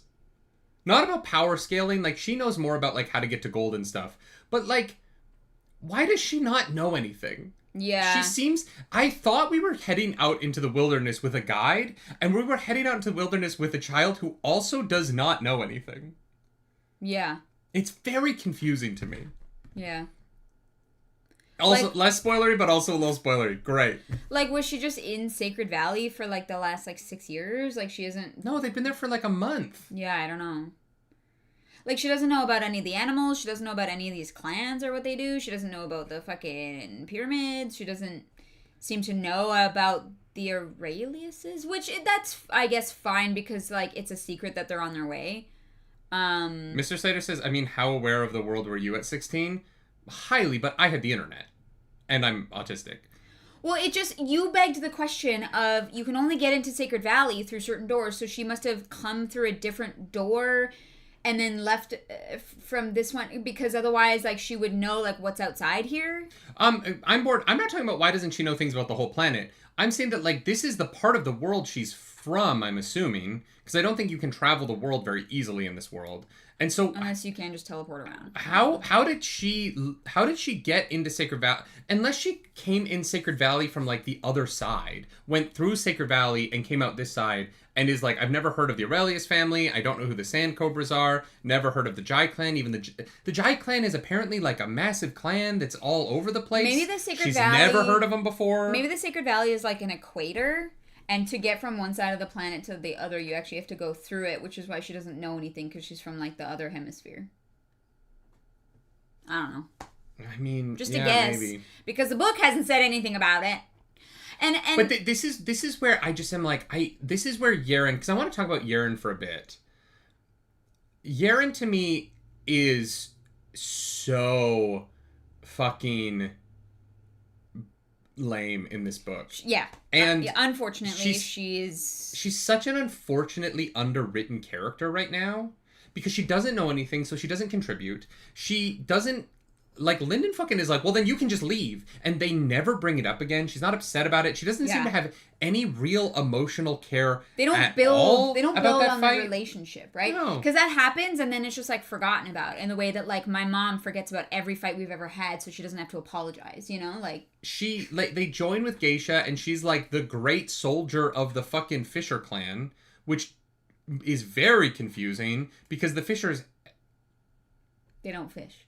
They don't fish. That drove me fucking crazy. I know. When the book was like, oh yeah, the Fishers, you know how Fishers are cowards and they run away from things. I was like, oh, somebody has a real job finally in these books. Somebody has a real job. And then like 3 chapters later, they're like, oh, the Fishers are a clan, not a job. And I was like, fuck off. I was so mad. Yeah. I just wanted them to reference, at some point I wanted them to reference one person doing like a normal activity that society needs. Well, and I was a little bit worried that Yarin would just be there for Lyndon to be a horny boy about it because, Which you know. she kind of is.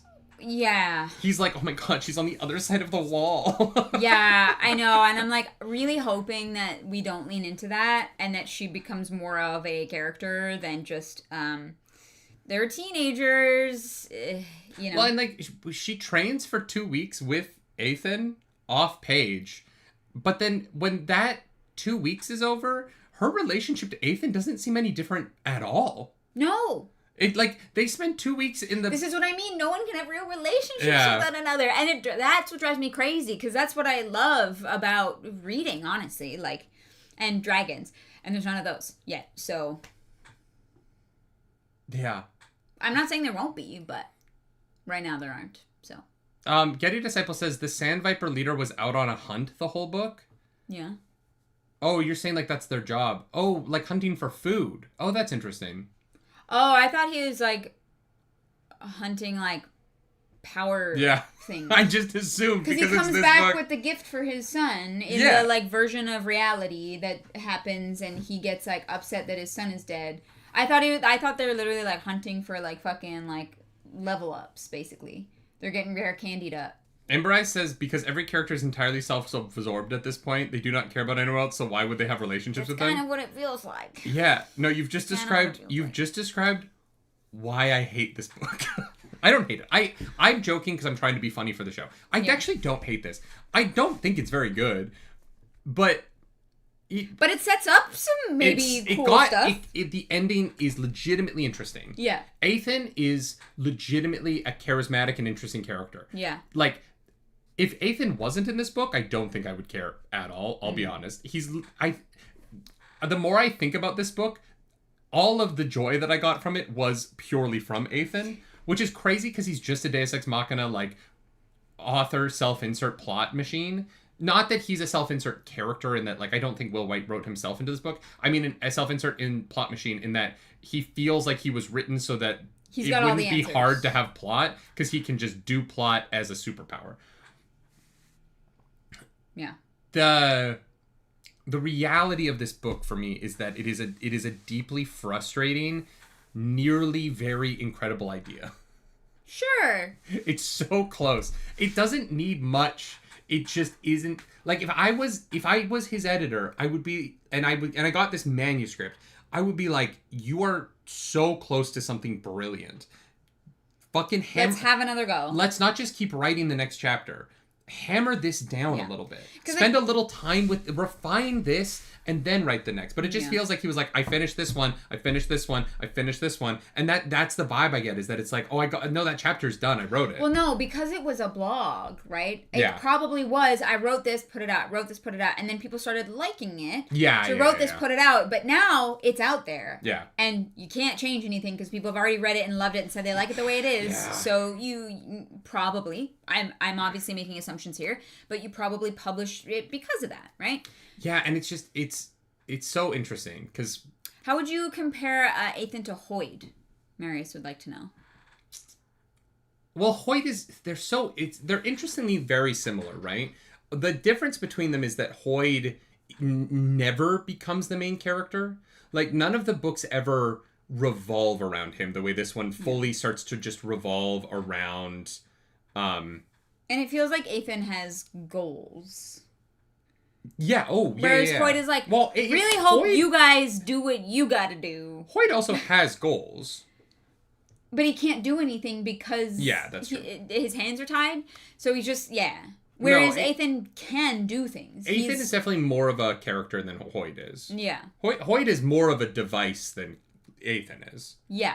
But they even though they both just know things. They live in the same world. Yeah. Athan, like, if Will White was to use more words to describe things and had Athan start to tell stories, I think that I would be as annoyed with him as I am by Hoyt's stories sometimes. Yeah. So there is that. I also, like, I'm pretty down on Hoyt at the moment, mostly because of Wind and Truth. And, like, Wind and Truth really killed my Sanderson vibe.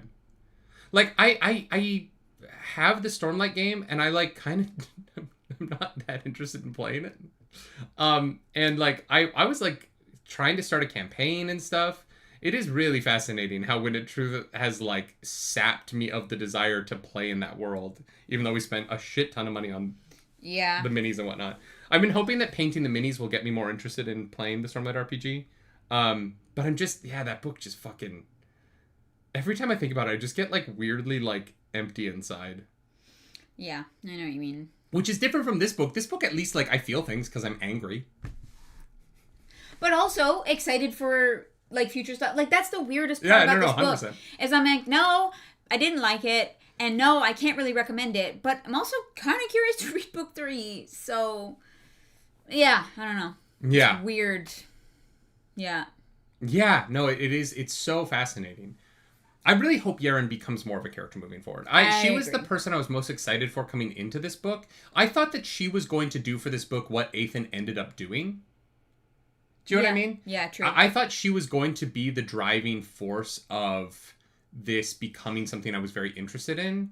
And she just never quite did. Mm-hmm. And I think that it's because I don't feel like she pushed back on Lyndon enough. And not in that she's, like, not mean to him. She's plenty mean to him and, like, looks down on him a lot. But she doesn't really challenge him. And Athan challenges Lyndon, which is why their relationship becomes so interesting. Mm-hmm. But Yarin is...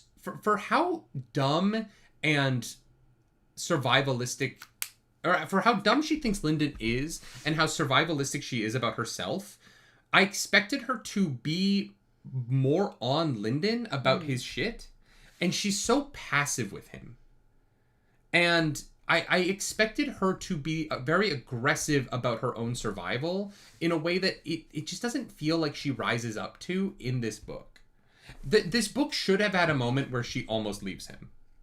Right? Like, before Athan gives them direction, this book should have had the fight in the onsen lead to them having tension for a little while, leading to a moment where she sees... Where Lyndon is trying to get her to help him free the slaves, and she almost walks away from him forever. Right. That should have been sort of like the arc of their relationship across this book. And then Lyndon has to, like, prove why they should stay together. Right? Because that would have been the first half, would have been their relationship kind of getting stretched and stretched and stretched and stretched. And then Lyndon makes the choice to fix it, and they get bonded together before Athan shows up. Yeah. And instead, they have the fight at the onsen that, like, kind of starts the bathhouse, that starts that idea. And it just gets dropped, and there's no tension in their relationship after that moment. Yeah. And so it just sort of feels like the beginning of idea that just doesn't go anywhere. Like there's never any reconciliation conversation. There's never any, like, follow-up. She just kind of is present around him after that point in the book. She's upset that she's, like, scared for him when he's locked in the room. Like, it's not that she hates him or anything. She actually seems to care for him a great deal. Like, It really seems like she's so alone that she's just, like, clutching to Lyndon in a way that, is fascinating. But even, like, when Lyndon gets kidnapped and taken into slavery the first time, obviously Geisha is the one who saves him, and Geisha's the only one who could.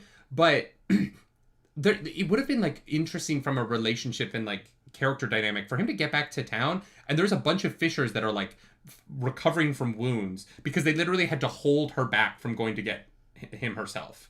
Right? You set up those things where, like, oh, this girl, she's so lonely and so desperate to keep you nearby that when she found out that you had been kidnapped, we had to literally like restrain her from going and fighting every golden camp to find you. Yeah. That's a character beat where we like learn something about her through this moment that does happen off page, but that is like relevant to her relationship to Lyndon. And nothing like that ever really happens. Mm-hmm. There's the one bathhouse conversation that I thought was great because it was so character driven. Yeah. Lyndon gets mad at her. Yeah. And like it's the only time in the book where I really feel like Lyndon doesn't just feel desperate for anything. Yeah. He feels willing to push something away to make a choice to go down a path. Yeah. And there's just no follow up on that conversation. And so Yeah. that conversation feels like a waste of an idea. Mm-hmm. And like I wanted to follow up to that conversation. I really liked the bathhouse conversation. Yeah. It's one of the best chapters in the book to me because it's tension in a relationship that isn't just people being petty and like aggressive. Yeah. It's tension that comes from the fact that they're both so lost and they don't know what to do and they don't have a path. And so it bubbles over into the way they speak to each other and they both regret it. But then it never comes back. Yeah, but because it doesn't build. Yeah. It just it's like it's the beginning of an idea that I just would have loved for him to explore. Mm-hmm. And for something to happen between them other than they're just together after that. Yeah. And she's the great fighter of the Fisher clan for a bit. And then they become slaves, and then Athan saves them immediately. Yeah. And then they train in the pyramid, and then Athan gives them the iron body, and then they fight, and then, you know. Yeah. Yeah, I would have definitely liked her participation more in this book. Mm-hmm. Whether or not she's, like, acting, like, rationally or not, or making the right decisions, or, you know... I think her not knowing much about what's going on is interesting, but I think that you need to elaborate more on that. I think she needs to talk about, well, where I'm from, this is how things go. I want... I don't know where she's from at all. No, but exactly. She just kind of is here and also doesn't know anything, and we don't use that to inform her character. Yes. And how she got to where she is, and how she forms relationships, and how she feels about Lyndon, and how she feels about these people. She just kind of gets here and does a lot of fighting, which, you know, she's great at that. I think that her technique is interesting, but I think, I would love for there to be more of her that feels like a character and less as I'm going to be the stabbies person. Well, and so this brings us to like the blood madra thing on her waist. And I understand the idea that like what's going on with Yarin is spoilers for the future. The problem I have with that is that everything about her is spoilers for the future. Her entire character is spoilers for the future. Mm-hmm. We don't get anything. And I think that like But at least the book goes, this is stuff for the future. Whereas the other things that have been frustrating that we're like, wait, how does this work? And chat's like, well, that's spoilers. And I'm like, okay, then you need to tell the audience that you've thought about this so that we're not just like, this is a problem or a mistake. Like, I think it's better with Yarin because it's like the author's like, don't worry, that's a thing that we're gonna get to. But he only does that with the blood madra thing, not with like where she's from, right? Like, and why she doesn't know what's going on, like in this area. Yeah, I don't think everything about a main character should be a mystery. A main character having a mysterious past is fine to me. Like, there's plenty. Most main characters have some kind of mystery that gets unveiled. Yeah. But Yarin as a character, the point of her character right now is that every single thing about her is a mystery. Why she's the way she is, what her waist thing is, what, you know, where she's from, does she know anybody, does she have anybody in the world? Is she an orphan? She probably is, but like, we don't know. Like, every single beat on her character sheet is blank right now. Except that she is the Sword Sage's apprentice, she has a blood madra waist thing that is a big mystery, and she uses sword madra. Mm-hmm. That's all, and she's like, she doesn't have anything going on, so she is lonely and wants to stay with Lyndon. That is the entirety of what we know about this character after a book and a bit of spending time with her. And I know in half a book with Athan, so much more. No, that is true. You know what I mean? That is like, true. Part of the reason why Athan is just a more interesting character than Yarin right now is because he actually, like, is introduced to us. Yeah. I know kind of what he wants. I know where he comes from. I know, like, that he is, like, at this elevated position and he has he doesn't really care so much about kind of the rankings, except for the fact that he does, like, he has a very interesting relationship with being an underlord. We haven't said that word yet this whole podcast. Athan, Aurelius, is an underlord, because when you get past gold, you start to get into real weird terms that I cannot wait to see how weird they get. I definitely thought it would stick to, like, materials of some kind, but no, it's underlord. I was like, I was just surprised we didn't get platinum before it started to veer off. It could be fucking anything, you know. It could be like ruby, it could be like pearl, could be fucking uranium, you know. Like I highly doubt. Well, actually, well, no. The space people definitely know what uranium is. Yeah, but so like, maybe there is a uranium. On Cradle, level. I doubt anyone knows what uranium is. Could be lorazium. Lorazepam. I do wish it had been materials instead of 3 different golds. I do find I find the low gold, high gold, true gold thing very because odd. why are they still golds?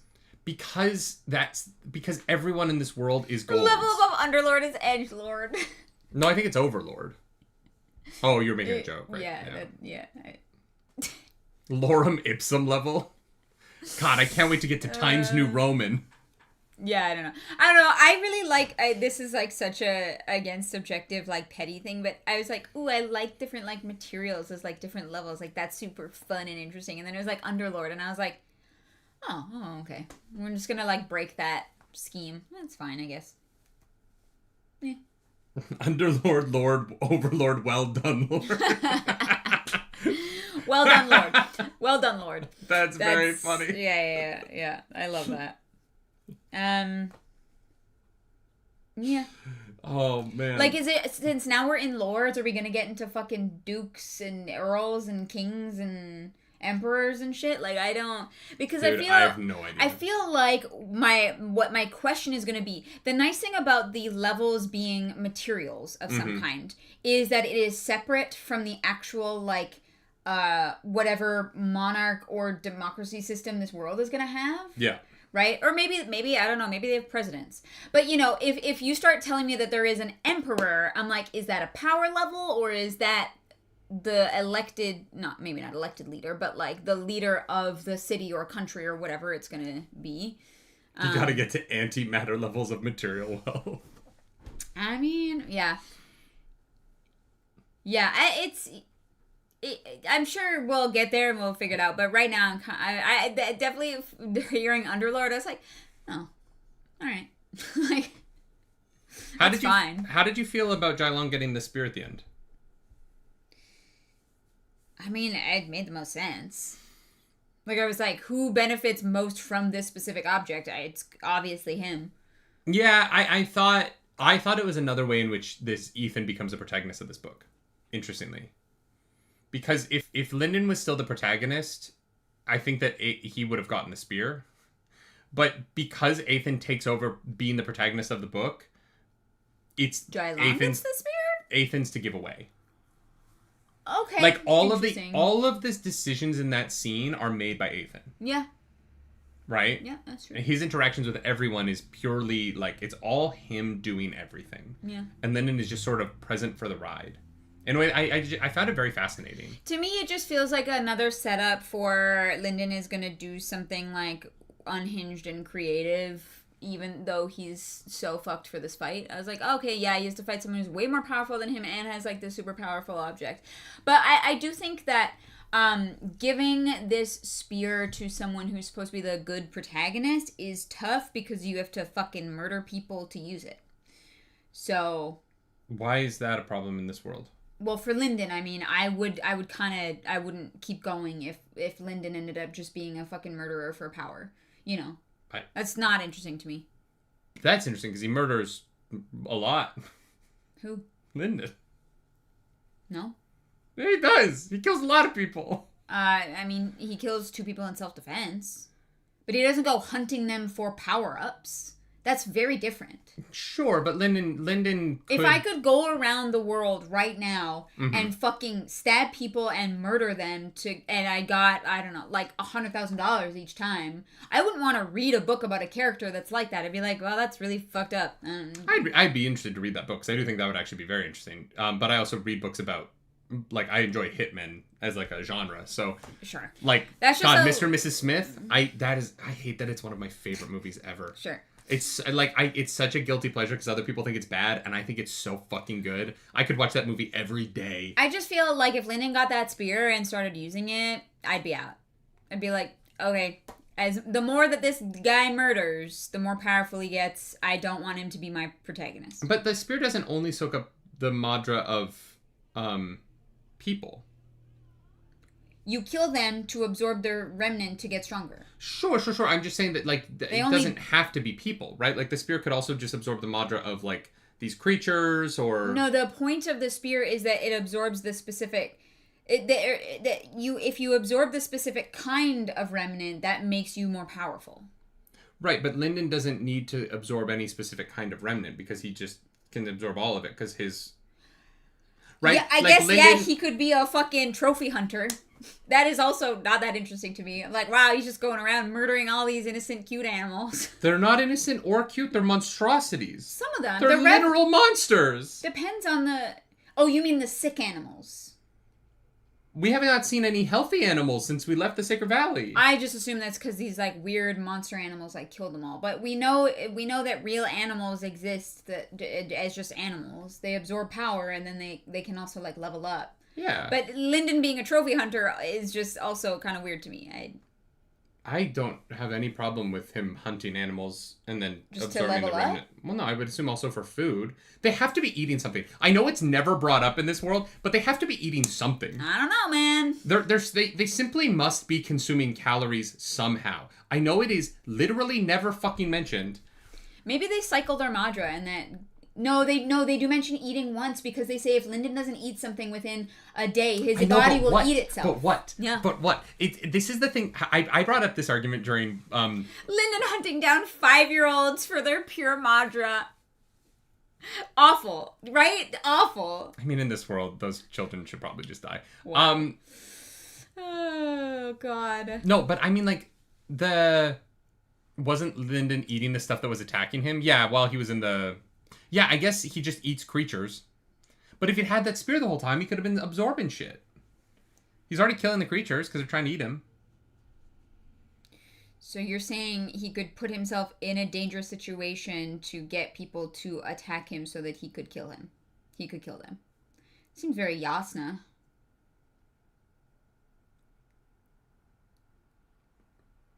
Okay, but what? I'm sorry. I'm confused why you think that's funny. Because... Yasna would fit in well in this world. Oh, 100%. Of assholes. This is why I brought it up. Yeah, Yasna would be great here. I also found it funny. Cold, uncaring assholes? Absolutely. Yasna would be perfect here. Cold, uncaring assholes who want to end slavery. Well, no, she wouldn't do that well here. Because it would just be her and Lyndon on that boat. But well, yes. It'd be, yeah. Blue says there's an entire clan you're told sells fruits to people outside Sacred Valley in the last book. Okay, but Blue, that doesn't even make sense. Because how are they interacting with these people outside Sacred Valley and not knowing that golds exist? Yes, there is a clan that sells fruits. That is the closest thing we have to any sort of functional society, is that there is a clan that sells fruits to people outside Sacred Valley without meeting them or knowing anything about them somehow, even though they don't have the same currency. What are they trading in? Oh, right. What are they selling them for? Right. What do they get in return? Because they don't have the scales. This is what drives me fucking crazy about this book. Like, they have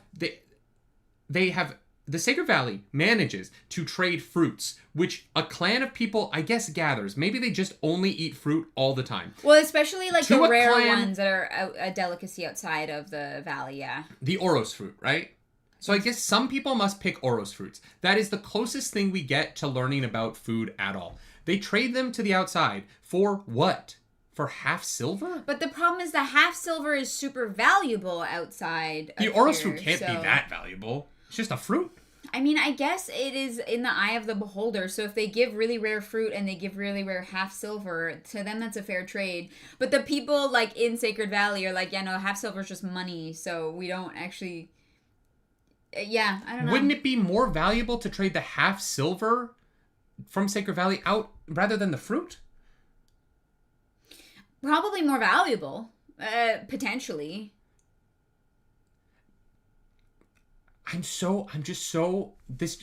I understand that it's spoilers for later. I get that it is spoilers for a later reveal, but it is deeply frustrating to my brain to establish that the mystery of the novel is how shit functions on a basic level. Like being like, oh, you know what's gonna be revealed later? How anything fucking works on a normal day-to-day. That drives me crazy in stories. Like, it would be like if, like, we learned about Roshar and how there's rock buds everywhere. And it's like, okay, what do people eat? And it's like, don't worry. In Rhythm of War, we're going to explain how rock buds open up in storms. No, Brandon Sanderson does that immediately. Yeah, but Brandon Sanderson is also 8 billion words long. And... But my point is that Brandon Sanderson, at the beginning of the book, is like, this is the fantasy world I created. This is how it works. Yeah. This is how people live here. Yeah. And you're like, oh, okay, this is how it works and this is how people live here. And I'm like, I understand. You would be like, wow, these storms make it really hard. How do they grow crops? And it's like, well, this world has specific crops. It's like specifically explained so that I can be like, I understand what's going on. These books are already so short that they barely have character development. I would take the character development over how the world functions. There's not any character development. That's what I'm saying. If we're choosing to make these books I'm not getting that either. I'm not getting any of the things I want. In the hierarchy of it, how that functions is like, yeah, that would be useful to know, but there's other stuff that I want first. Yeah, Getty Disciple got fucking deleted. Oh no! It's fine. If it's stuff from future books, like, maybe we'll get to it, but oh no, but I'm mostly just making jokes about I'm not like arguing that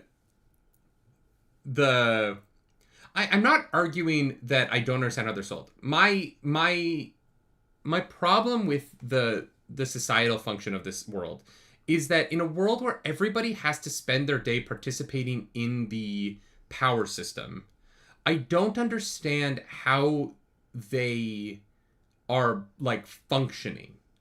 And the books have not set up for me how the society functions on any level. And I understand that like there's a clan that picks fruits and sells them. Is Will White's attempt at world building? I find it severely lacking. I find the way that he describes his world severely lacking. I can't picture fucking anything. Except the only evocative thing I found in his descriptions in the entire books are the gold cobra things on the arms. I thought the gold cobra... I thought the gold cobras on the arms was illustrative in a way that I wish more things were.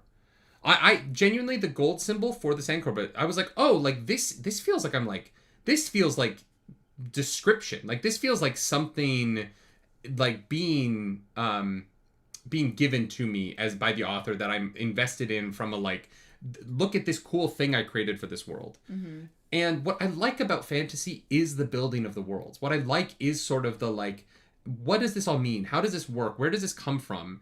And it's the stuff from like early Robert Jordan stuff in Wheel of Time that I was so infatuated with. And I know I skipped over some of the descriptions of the clothes. I understand. But like there's just my feelings about these books are so rooted in this idea that like I understand that there are cool ideas being played with. I just want them to be fleshed out. I want the words to get into it. Mm-hmm. As opposed to feeling like if I do the work for the book, it's pretty good. And I don't want to do the work for the book. I want the book to do the work. Like I want to feel like the author has cultivated an experience for me. And for this book, it feels like I need to create an experience around the words to enjoy it. And I don't want to do that. Like I'm not. That's not what I find interesting. I want to explore themes and ideas in a way that helps me learn about my own life. It's why like I love Dungeon Crawler Carl, right? I love it so much right now, and it's because it immediately was very evocative to what is happening, and as it has gone on from a political like ideology level, it is incredibly deep and complex and is trying so hard with every chapter to get into these characters and say something. And with this, it feels like with every chapter, this book is just trying to get to the next thing, and it doesn't feel like it's trying to say anything at all because it doesn't know what it's trying to say yet. Like it feels like a writing exercise in trying to find an idea right now. And I'm not enjoying that experience as much as most of the other things that we read, where I do feel like there's an idea first, and sort of the build up to how it happened after it happened to like explore the idea, as opposed to feeling like I'm trying to figure out what idea the author is trying to find right now. And that is where like the culture, when I'm talking about like what do people do for jobs, what are people doing, I want to be able to like imagine this world. And like the fact that there's a clan that neither of us can name right now that is they pick fruits and they sell them, that is the level of world building that's supposed to explain away like how the society functions because another clan picks fruits. That is the weakness of the book to me. You're right, and that is said in the book. Like that is correct. That does happen. But that is, to me, that is the depth of the world building, is that there is a clan that picks fruits. And I'm just, for fantasy, I want more.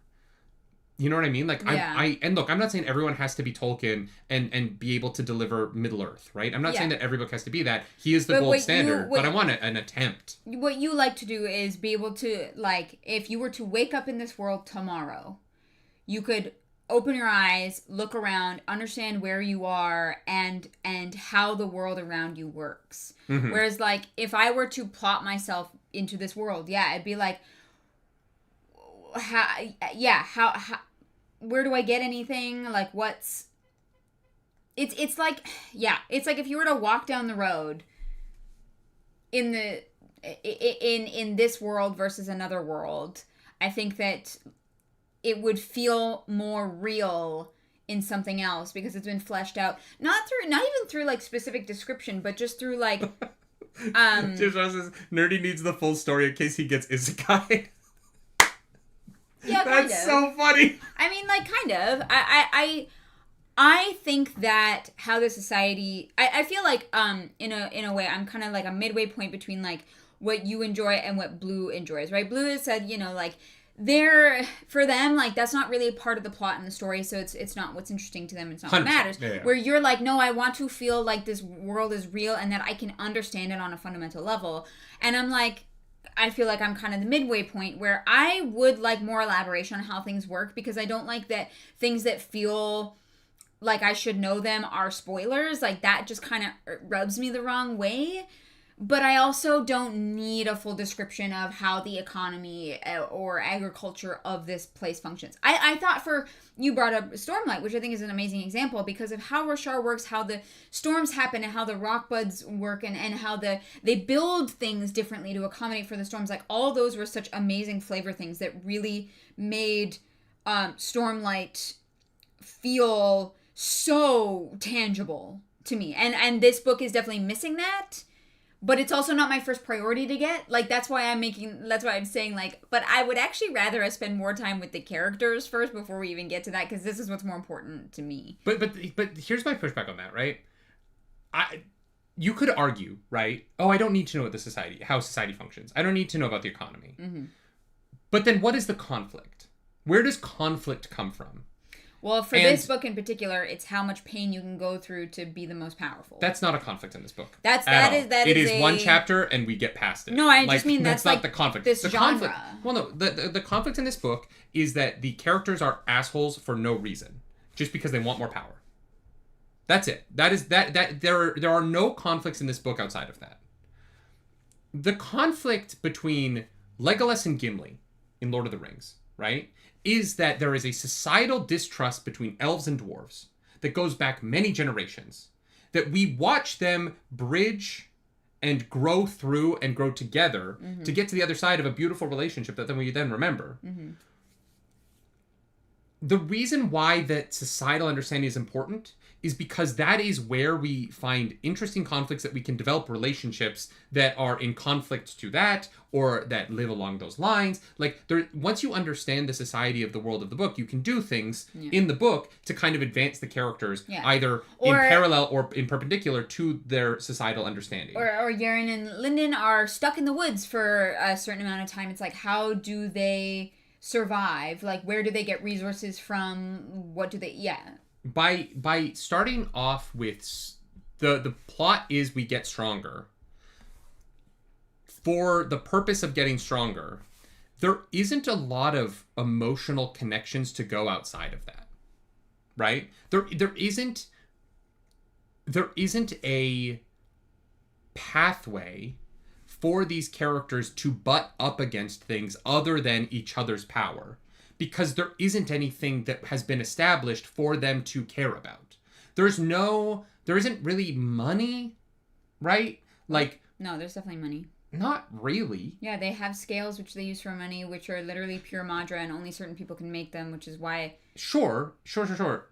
That does lead to the Jailong conflict, right?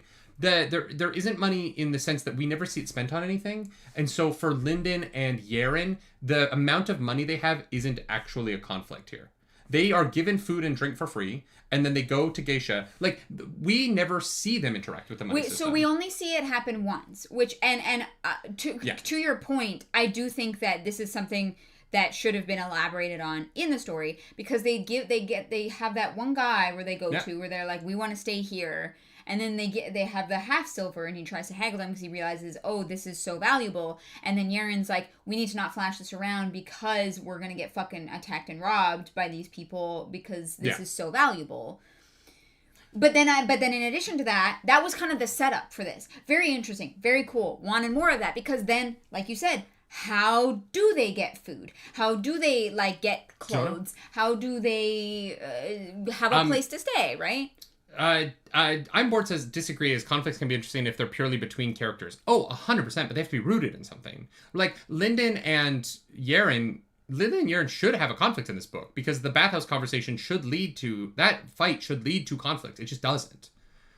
It's not that, like, conflict can't just happen between characters. It's that in this story it just doesn't. The conflict between Jailong and Linden at the end of this book comes about because they chase up to the top of the tower. They attack. Like, Jailong and Crawl attack. Crawl dies attacking somebody. And then Jailong is like, well, now you're my enemy because we attacked you and we lost. Like, the entire conflict of this book is that Jailong feels like he needs to fight Linden because he lost a fight.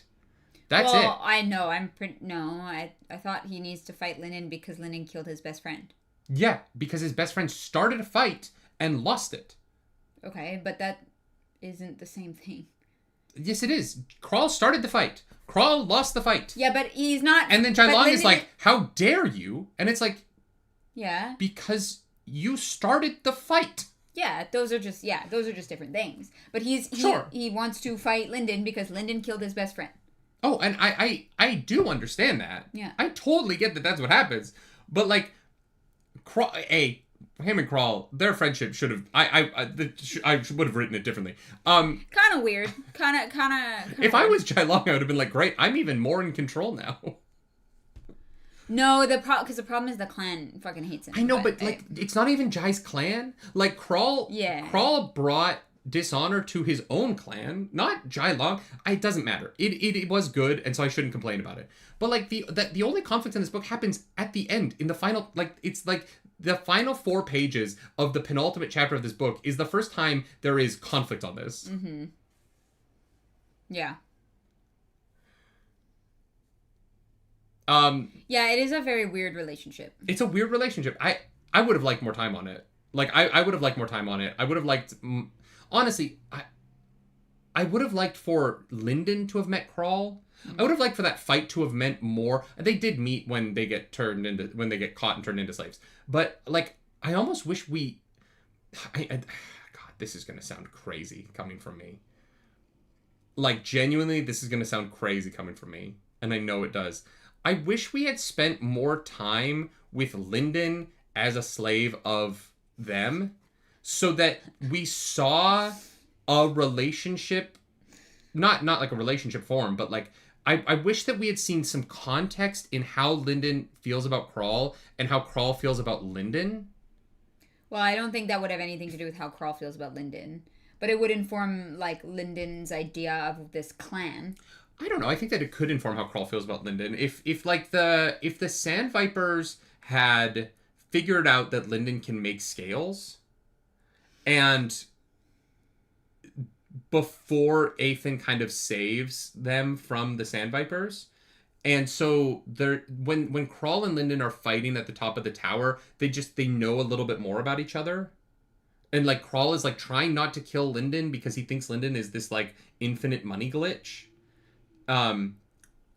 And like that became a part of the fight. Could have been interesting. Crawl literally like meets him, puts a collar on him, and throws him in the mines immediately. Like that's the extent of their interactions. Remind me again, chat. Is Lyndon the only one that can make the money, or is he the only one that could use the money? No, he's the only one that can make it because no one else can channel Pure Madra into that form. Okay. So Lyndon is the only person who can make the money, and also the only one who can absorb it and have any value. That's not true. Other people can absorb it and have a little bit of value. They explain it in like if you put water into a glass of wine, you get more wine, but if you put too much water in, you just get water. Yeah. And so Lyndon can absorb as many skills as humanly possible. And they are helpful to him, whereas to someone else, they're infinitely less helpful. Mr. Slater says the devices can make money. The devices can make money, but the devices make money in the pyramid where it's incredibly dangerous and people keep dying. Lyndon can sit in his fucking bedroom in the middle of camp where the remnants can't get to him and he can just make money all day. Right? Lyndon doesn't need to be in the pyramid where the Madra is flowing like fucking crazy. So Lyndon can just pull it out of himself. But other people need to use the mining the Bitcoin mining machines. Yeah. Okay, yeah. 1 a day isn't much at the level that he's at, but he's almost up to 2 a day by the time he's done, right? Arzu? I think she said, like, I think Gesha said when you can make 2 a day, then come talk to me. There was a marker, like a flagpole put in 2 a day, but I can't remember what that was for. Oh, for sure. I'm just saying that, like, if at iron he can make 2 a day, if they can get him up to gold, how many's going to be making? Yeah. You know what I mean? Like, if he gets up to Underlord, how much free money can Lyndon make every day? Yeah. And how long does it take for that to break the economy? Probably not long. And the other problem with Lyndon, too, is that because he's so weak, he can barely even use these machines. Yeah. So he's kind of like the worst person for this particular job. But only because he's only 2 weeks in. But the long term? We got to think long term. We can't think about 2 weeks in. No, but that's why I mean, like, why put him in the mines where you put him at risk? I'm also, one thing I am very curious about, because it doesn't really make sense, that there's got to be another way that they get these scales, right? Other than, like, the machines? I mean, here's the thing. Okay, wait. Before I leave. My assumption is in that civilized society, there are actual other people that keep their Madra pure so they can be like the bankers. Or money printers, I don't know. That's my guess. I don't know. Like, where does a large city get their money from? Because it can't be this, like, one slave operation, right? There has to be... And I'm not saying, look, I understand that I said this book should do a lot of things. This is not something I think this book should have explained. This is something I'm curious about. But there's just got to be a more efficient way that doesn't... There's just got to be a more efficient way that doesn't mean so many people die. You know what I mean? Like, so many people die to get this cash. And, like, that's just not efficient. You can make scales with any Madra. Pure Madra scales have more uses to everyone. Sure. Okay.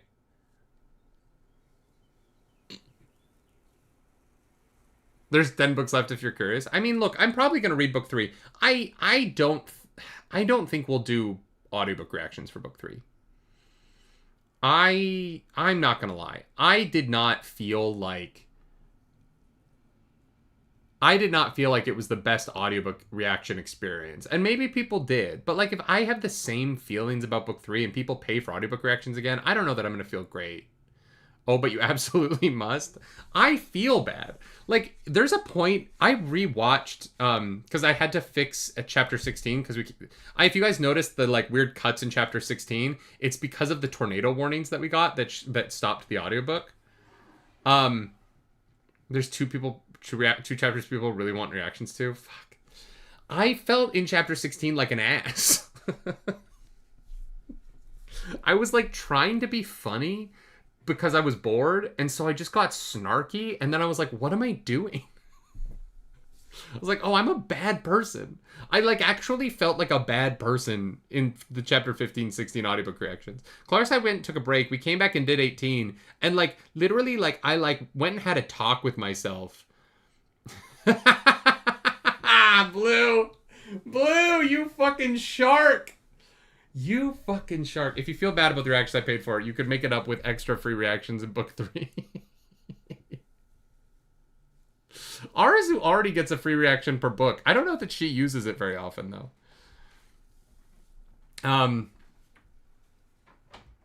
Blue is saying that because I feel bad that I was an ass in the reactions, that he should get a free reaction in book 3. Oh, we're doing book 3. I'm gonna read book 3. Ah. Is Okay. she keeping count of the unused reactions? I don't know. She might be using them. I just trust Arzu to run the reactions, and so it's pretty much a... Thanks, Arzu. Well, honestly, thank you to all the mods. I know that everyone is involved. Depending on the series, obviously, it's a joint effort. Yeah. The problem is we don't really have time to do book 3 over the summer. I used one once. Arzu, wait, you're not using them? Great.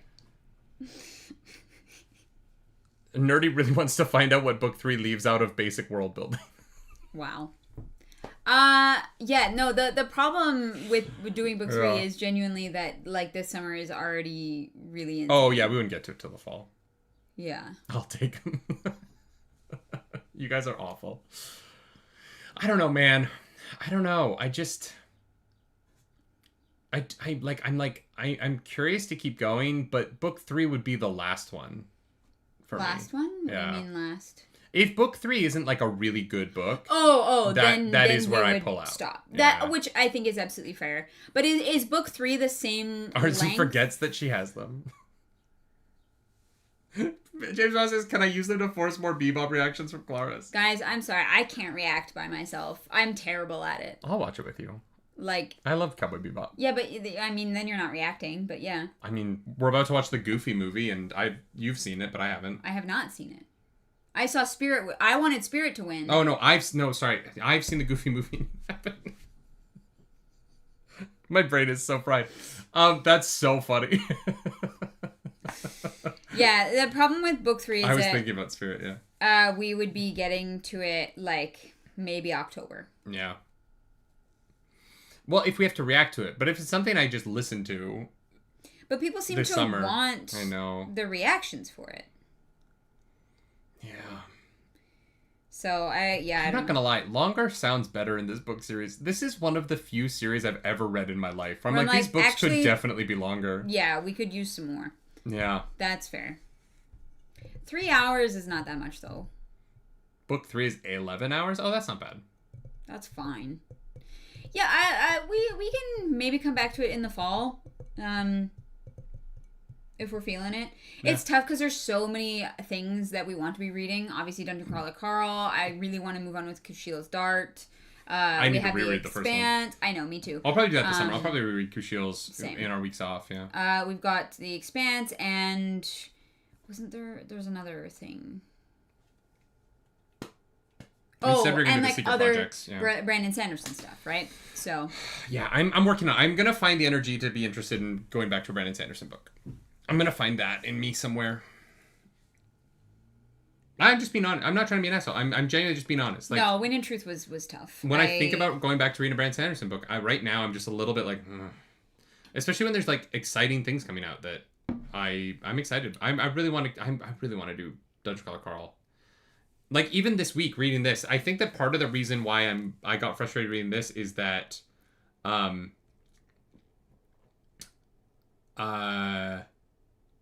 you wanted to be reading DCC instead. Yeah. Maybe do Trust in You in the lead up to Fires for December. Yeah, when does Fires of December come out? I don't think it's December because that would be too... That'd be too easy. But maybe it is. Feels like it should be December. Yeah. Yeah, I don't know. This has been such an interesting experience. I feel... Okay, can I say this, though? I feel like this was a better book club than book 1. Even though we didn't like it, I feel like we have learned in the last 2 years how to acquit ourselves to putting on a better show and not just being assholes. I think that is up to chat, but I feel better about this book club, yeah. Definitely. I mean, I feel significantly better about this book club than the first book. Great. I think I spent 40 minutes arguing about Dragon Ball Z last time. I'm pretty sure that happened, and I was sitting there being like, I've never seen this, so this makes no sense to me. Every time You're like mad that there's a fox. You're like, well, there's foxes and other things, so... I wasn't mad that there was a fox. I was mad at chat for feeling like they were gaslighting me into thinking that what I was saying wasn't true. Oh, it was Naruto. Sure. It was that it was like just like Naruto and Dragon Ball Z with boring ass fucking asshole characters I didn't like. Which on a second reread, I still feel that way. Well, I think that they're definitely asshole characters. Like the fact that Lyndon wants to save all these people and put himself through hell to do it, I'm like, impressive, because everybody sucks. But also, like, weirdly enough, like, I'll be totally honest, like, if Suriel is like, this is Cradle, this is where we keep the infants, but we're not going to do anything to protect the infants in 30 years? Yes. That seems weird to me. No, because the thing that's going to kill them is also an infant. Is also... Oh, okay. Yeah, it would die off in another planet, right? I think. Yeah. I don't know. Yeah, it just... I don't really care about the 30-year plot line. Yeah. You know what I mean? Like, I don't really care about the Saving the Sacred Valley. Which is why, like, Jai Long suddenly being a problem that we're, like, facing directly is just more interesting to me. I'm like, okay, there's this guy, we killed his best friend. We have a relationship to it. We didn't talk about it. His backstory is very sad and interesting. Yeah. The whole idea that what golds you put into your body changes your gold is very confusing to me. Because on a numbers level, that feels very difficult to manage. Like, having to, like, cultivate specific gold signs for your children to have available when they're about to hit gold feels very complicated. Yeah. And, like, from a numbers perspective, it does mean that, like, your population of your clan is not dependent on, like, how many kids you have, but actually, like, how many appropriate gold signs you have available when they reach the age where they hit gold, right? Because if you can't really live in this world if you're not a low gold... Yeah.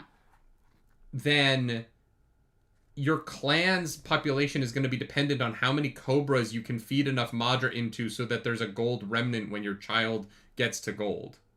Which just feels like a really weird, like... Wait, what? So the way in which... for the Sand Cobra clan, right? When one of them is ready to hit low gold, they have the Vipers, yeah. They have to suck in the remnant of a Viper that has absorbed enough Madra to have a strong enough remnant to be justifiably to give them low gold status. Yeah. For you to get out of puberty, you have to wait for someone to die and take in their essence. Well, no, because you can get you just have to, for something to die. It doesn't have to be a person. Because if it had to be a person, then there would be every clan's population would be stagnant. Yeah, that's what I thought. I thought they were all just fucked. No, they have to be able to eat remnants from the relevant Madra from the... otherwise, none of the populations could grow. That doesn't make any sense. Do they just have, like, remnant farms? I guess? They must. Like, the Sand Cobra clan has to have a place where they are feeding the cobras that they... I love these cobras. We went from vipers to snakes to cobras. It's been a whole journey. What do you mean? With just the names of... Aren't they the cobras? Aren't they sand cobras? When did I say vipers? They are the vipers. I thought they were the cobras. Am I thinking about Karate Kid again? That does happen sometimes. Fuck. Cobra Kai. It's just in there. Okay, vipers. So we would need to have a farm where we pump vipers full of Madra to get them to gold level. Is Karate Kid my Roman Empire? Yes. Yes. Do you know how cool it was? I got to work with Ralph Macchio on The Deuce on HBO, and everyone was excited because this was back when James Franco was still cool because people didn't know what a creep he was. But everyone was excited because James Franco's there. It's his show, and I was like, I don't give a fuck about James Franco. fucking Ralph Macchio's here. The Yeah. fucking Karate Kid. It was the best day of my life. So you would have to have a farm where you're constantly pumping Madra into cobras to have gold level cobras, so that when one of your kids gets to the time where it's time for them to become a gold, like, you couldn't wait for adults to die every time. Yeah. Right? You would have to, because who knows when people are going to die? They all have superpowers. Yeah. Especially if you're a cobra. Your body is, like, immune to shit. Yeah. You think cancer is going to take down a cobra body? Fuck no. So you would have to, like, farm gold cobras, or sorry, vipers. God damn it. You would have to farm gold vipers so that you always have vipers available for kids to get to gold. Otherwise, you would just have you would have a problem of all these jades who aren't strong enough to live in the world that you live in, who are just waiting for a viper to eat enough bullshit so that they can kill that viper, so that they can suck it into their soul, so that they can elevate to the level you have to be at a basic level at to live. And that just, the math of that seems nightmare. Wealth. But, like, if your clan is the sword clan, you just have, like, a room full of swords that you're pumping Madra into so that they can become gold swords so that you can kill the sword, I think. Don't know how the swords work. I don't know how the swords work either. Yeah, that one, unless there's just a lot of, like, cursed weapons in this world, which, like, maybe. I'm so curious if the books get into how to have this many golds who have all sucked in a specific kind of remnant. Where are these remnants coming from? Like, who is doing the remnant farming? Book 1, I was like, who's farming? Now I'm like, who's remnant farming? Yeah. There's so many kinds of farmers that you need in this world. Who's doing this work? Nobody has a job. They're all just warriors. Yeah. That's why the Sacred Valley, they think golds are a myth, because they don't know that you gotta farm They don't them. got remnant farmers. Yeah. How would they get to gold? Yeah. No, but seriously though, who's farming everything? I need to know. It's driving me crazy. Nothing but jobless bums. Who's crypto farming? Lyndon. Literally. Lyndon is doing that. Yeah. Yeah. Yeah, I don't know. I think we'll probably decide if we want to come back and do book 3 in the fall, but unfortunately we just don't have time to do it before then, especially if people want audiobook reactions. Nerdy's gonna go play Farming Simulator 3000. That sounds fucking great right now. Yeah. Whoa. Blue says the world is the size of Jupiter. With the increase in population too, there's trillions of people on the continent they're currently on. Blue, who's making all of the food? Wait. It's Jupiter. A lot of people. Oh, so they're all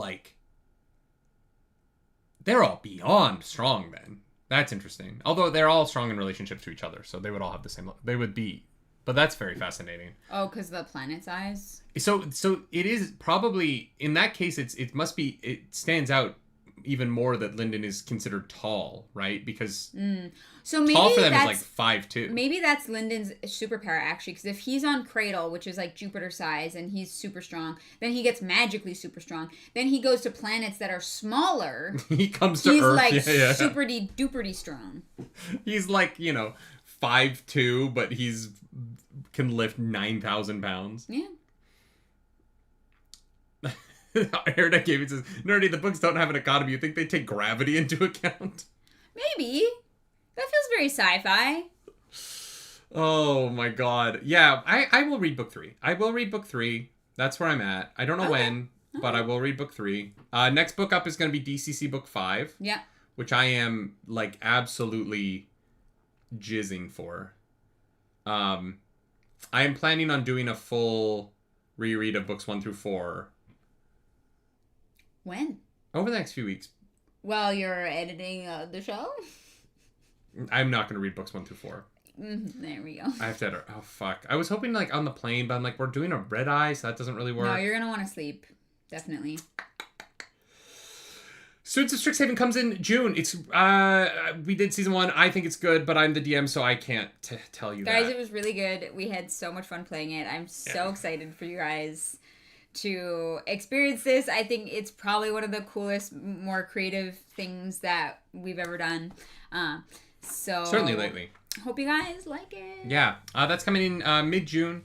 I'm hoping to have it go up the week of the pre-release for Marvel's superheroes in Magic, so that would be like the 18th. So probably a few days, probably like June 15th is kind of the soft goal. Yeah. Once I kind of get into the edit, I will have a firmer date for you guys. That's 6 episodes. It's really cool. We're filming season 2 on the 24th and 25th of June. So we are confirmed for season 2.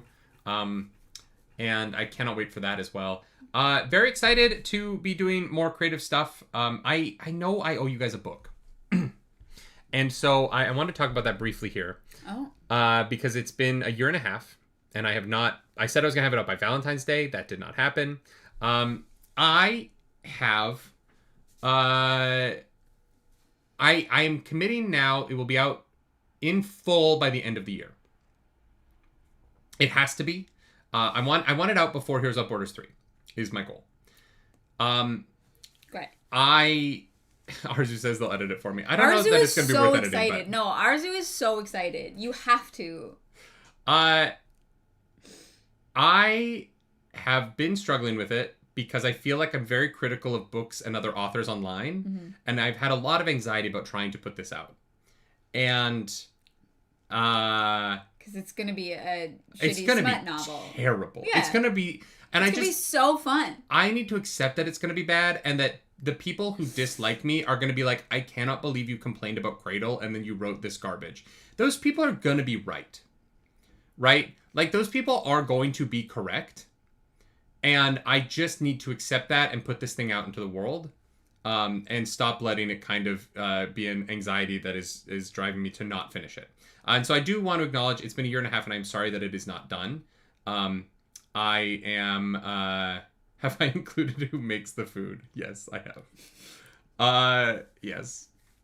And I'm just going to accept that it is going to be used as a cudgel against my criticisms of other books in the show until I die. Mm-hmm. And that is...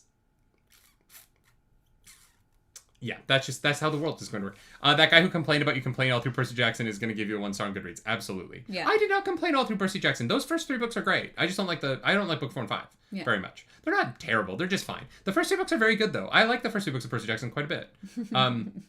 I was disappointed with the final 2, but I was very positive on the first 3. Wasn't I? Definitely book 1 and 2 more so. I think book 3 was a little rocky, from what I overheard. Yeah, maybe. Like, you were starting to notice the more, like, general flaws. Yeah, the misogyny starts to creep in more and more. Yeah, yeah. But from what I remember, you did quite enjoy book 1 and book 2. Yeah. So much so that you were, like, upset about the show for not doing the things that you enjoyed. That is very right? true. Yeah. Yeah, I really liked... yeah, anyway.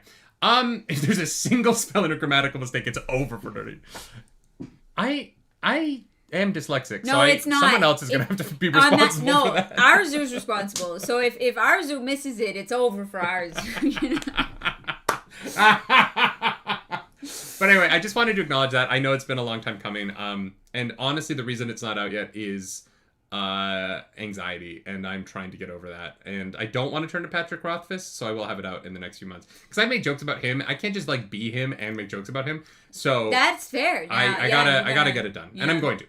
And Blue also wrote a book, so maybe you can like trade these, you know. Oh, I can't wait. Can't wait to read it.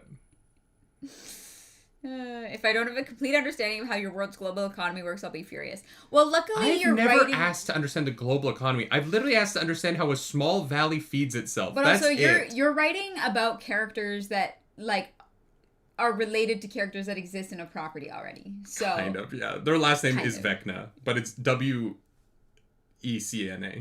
Oh, for copyright. Mm-hmm. Vecna. It's Vecna. Clarissa Vecna. Yeah. Great. Love that. Yeah, and Haktua is his last name. It starts with Tua, but it's longer because I'm trying not to just have him be. Tuatha. That's funny. I should make him Haktuatha. That's not what it is right now, but that's what it is in the future. And Nicolas Cage is not called Nicolas Cage because I think it'll be, yeah. Nicolas Jail. No, his name is Eco. Okay. All right. But yeah. Darn. And he can control his penis, and it can like move independently in a way that human like a penis prehensile tail. Yes. That's cool. But on the front. And when they just fuck for the first time, she notices. Wow. All right. Good for them. Yeah, so that's coming. I promise it's coming. I did want to acknowledge it here. And I want to thank everyone for being here for book club. This has been very fun. We have to go make a self-tape for Claris, so we're going to get out of here. If you like the video, like, subscribe to the channel. If you don't, hit the dislike button. Leave me in comments down below because the algorithm goddess is hungry and we must feed her. This episode, that algorithm goddess is... Can we give it to Geisha? Yeah. Because honestly, she's more of a character in this book than Yarin is. Yarin is, I agree. I don't know we talked about her enough. I liked Geisha a lot. Okay. I was actually disappointed when Geisha wasn't his teacher. Violent old woman. She reminded me of my ballet teachers. Yeah, well, there you go. I like Geisha a lot. I wanted your Lyndon to spend more time with her. Sure. Genuinely. I was kind of disappointed that we kind of got like one scene of teaching with her and then dipped out into the slavery thing. Yeah. No. Fair enough. Yeah, she's cool. We're off to Germany. Yeah, see you in Dusseldorf. Geisha's a better version of Cad Swain. Those are fighting words. Slater, you might be in the wrong chat. I agree with you, but you're in trouble. Geisha at least isn't wrong about everything. Well, that we know of anyway. All right. So this is high low. Claris, what's your high for this book? My high is the end. My high. Yeah. I thought it ended real strong. Specifically with going back to Lyndon's creativity and knowledge coming into play as opposed to his power. Love that. Yeah. Thumbs up. What's your low? Oh, my low. What was the low point of this book?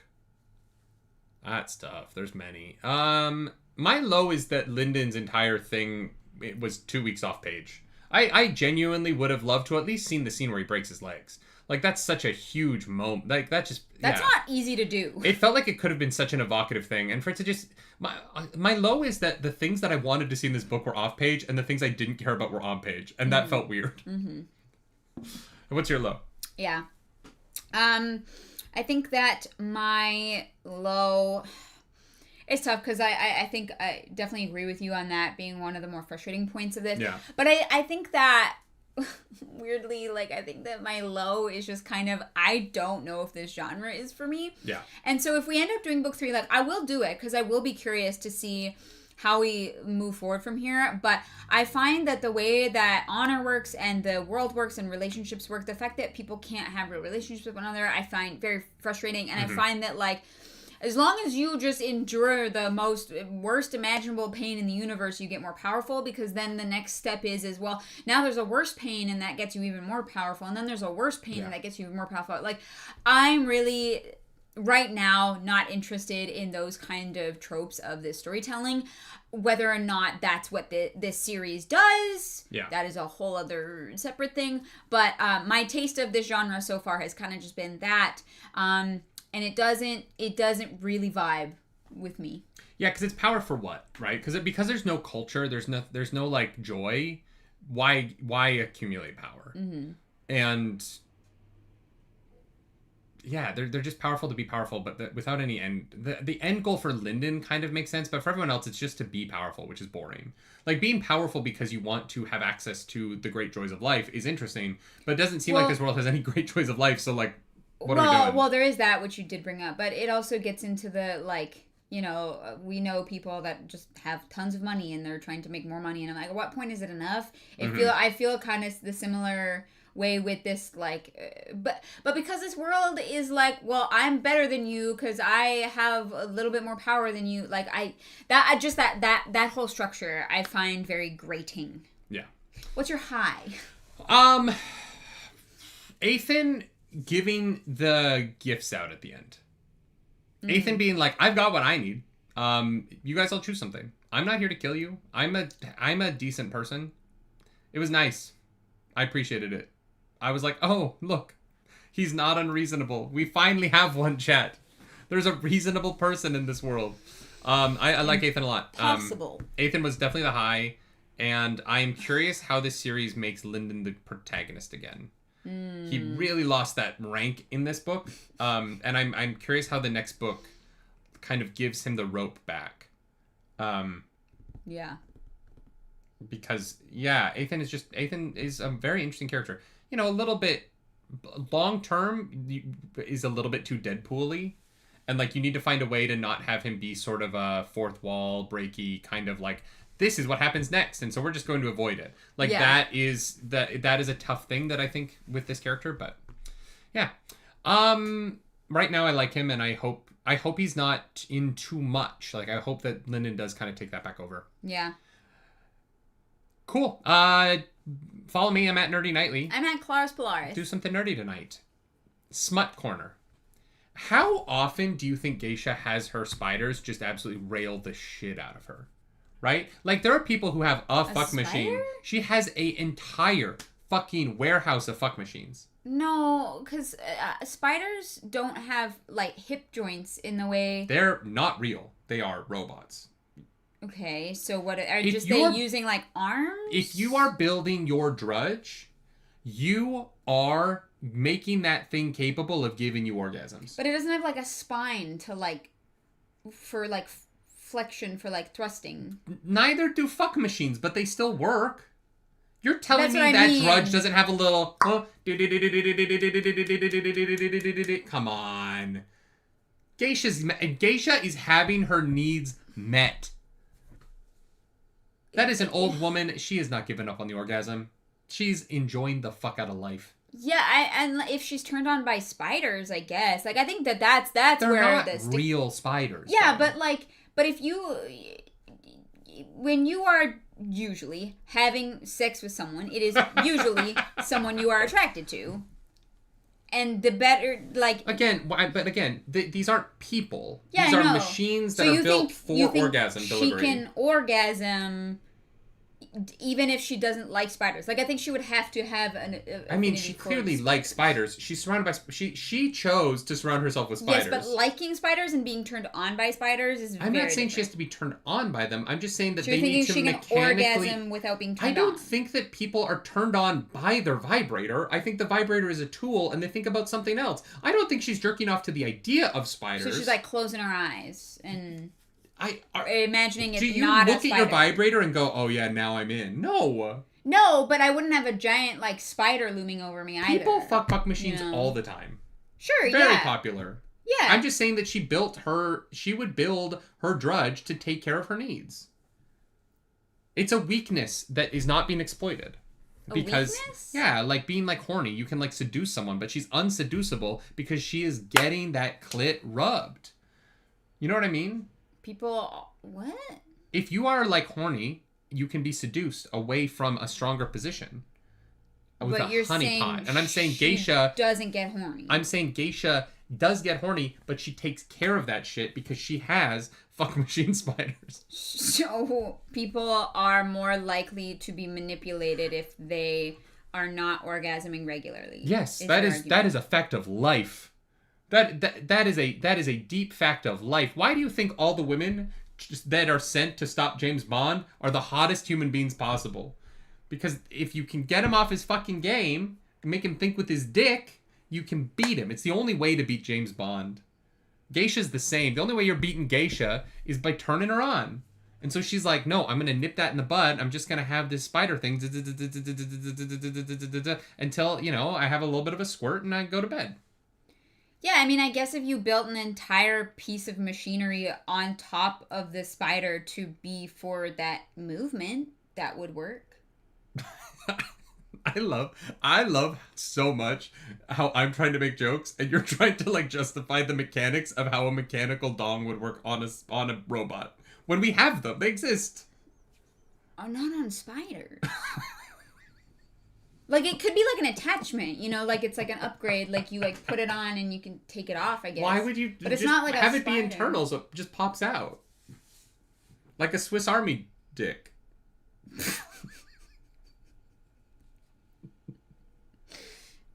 Sure. Swiss Army dick. Somebody turned this podcast off earlier, and they missed the best part of it, which was this.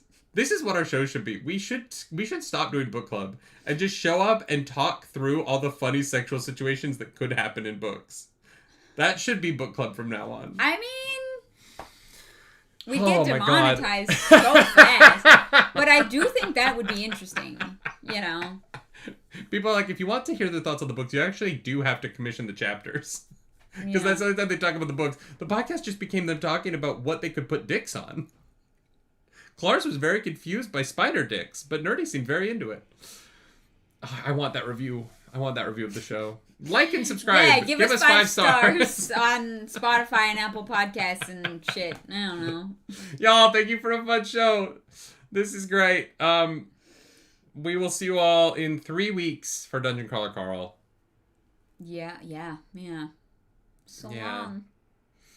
Yeah, we'll see you in 3 weeks. So sorry for that. A lot of content coming up between now and then, though. Obviously, we're doing an Interview with the Vampire Season 2 on the main channel. Vampire Lestat's coming. Go watch the trailer. You might see somebody. See you in 2 years for Black Flame. Yeah. We do one Cradle book every even-numbered year. So in 2028, we'll do Black Flame, and then... Love that. That's awesome. Getty Disciple, welcome back to the Y'all are my Trixie Thank you Mattel so and much. Katya. That is an honor. True honor. Wow. Oh my god, that's so funny. Okay. Does that mean we should, like, roast each other? Isn't that what drag queens do? I mean, I roast you all the time. Yeah. You don't I roast could be me meaner. a lot. Don't turn me on. We'll have a real smut club then.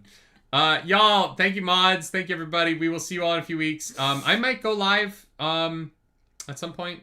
Maybe from Germany. I'm alone Monday and Tuesday. So right. I might try Dispatch or something on live if I get ahead of my recording. Do it. Do something internet, y'all. Bye, guys. Bye.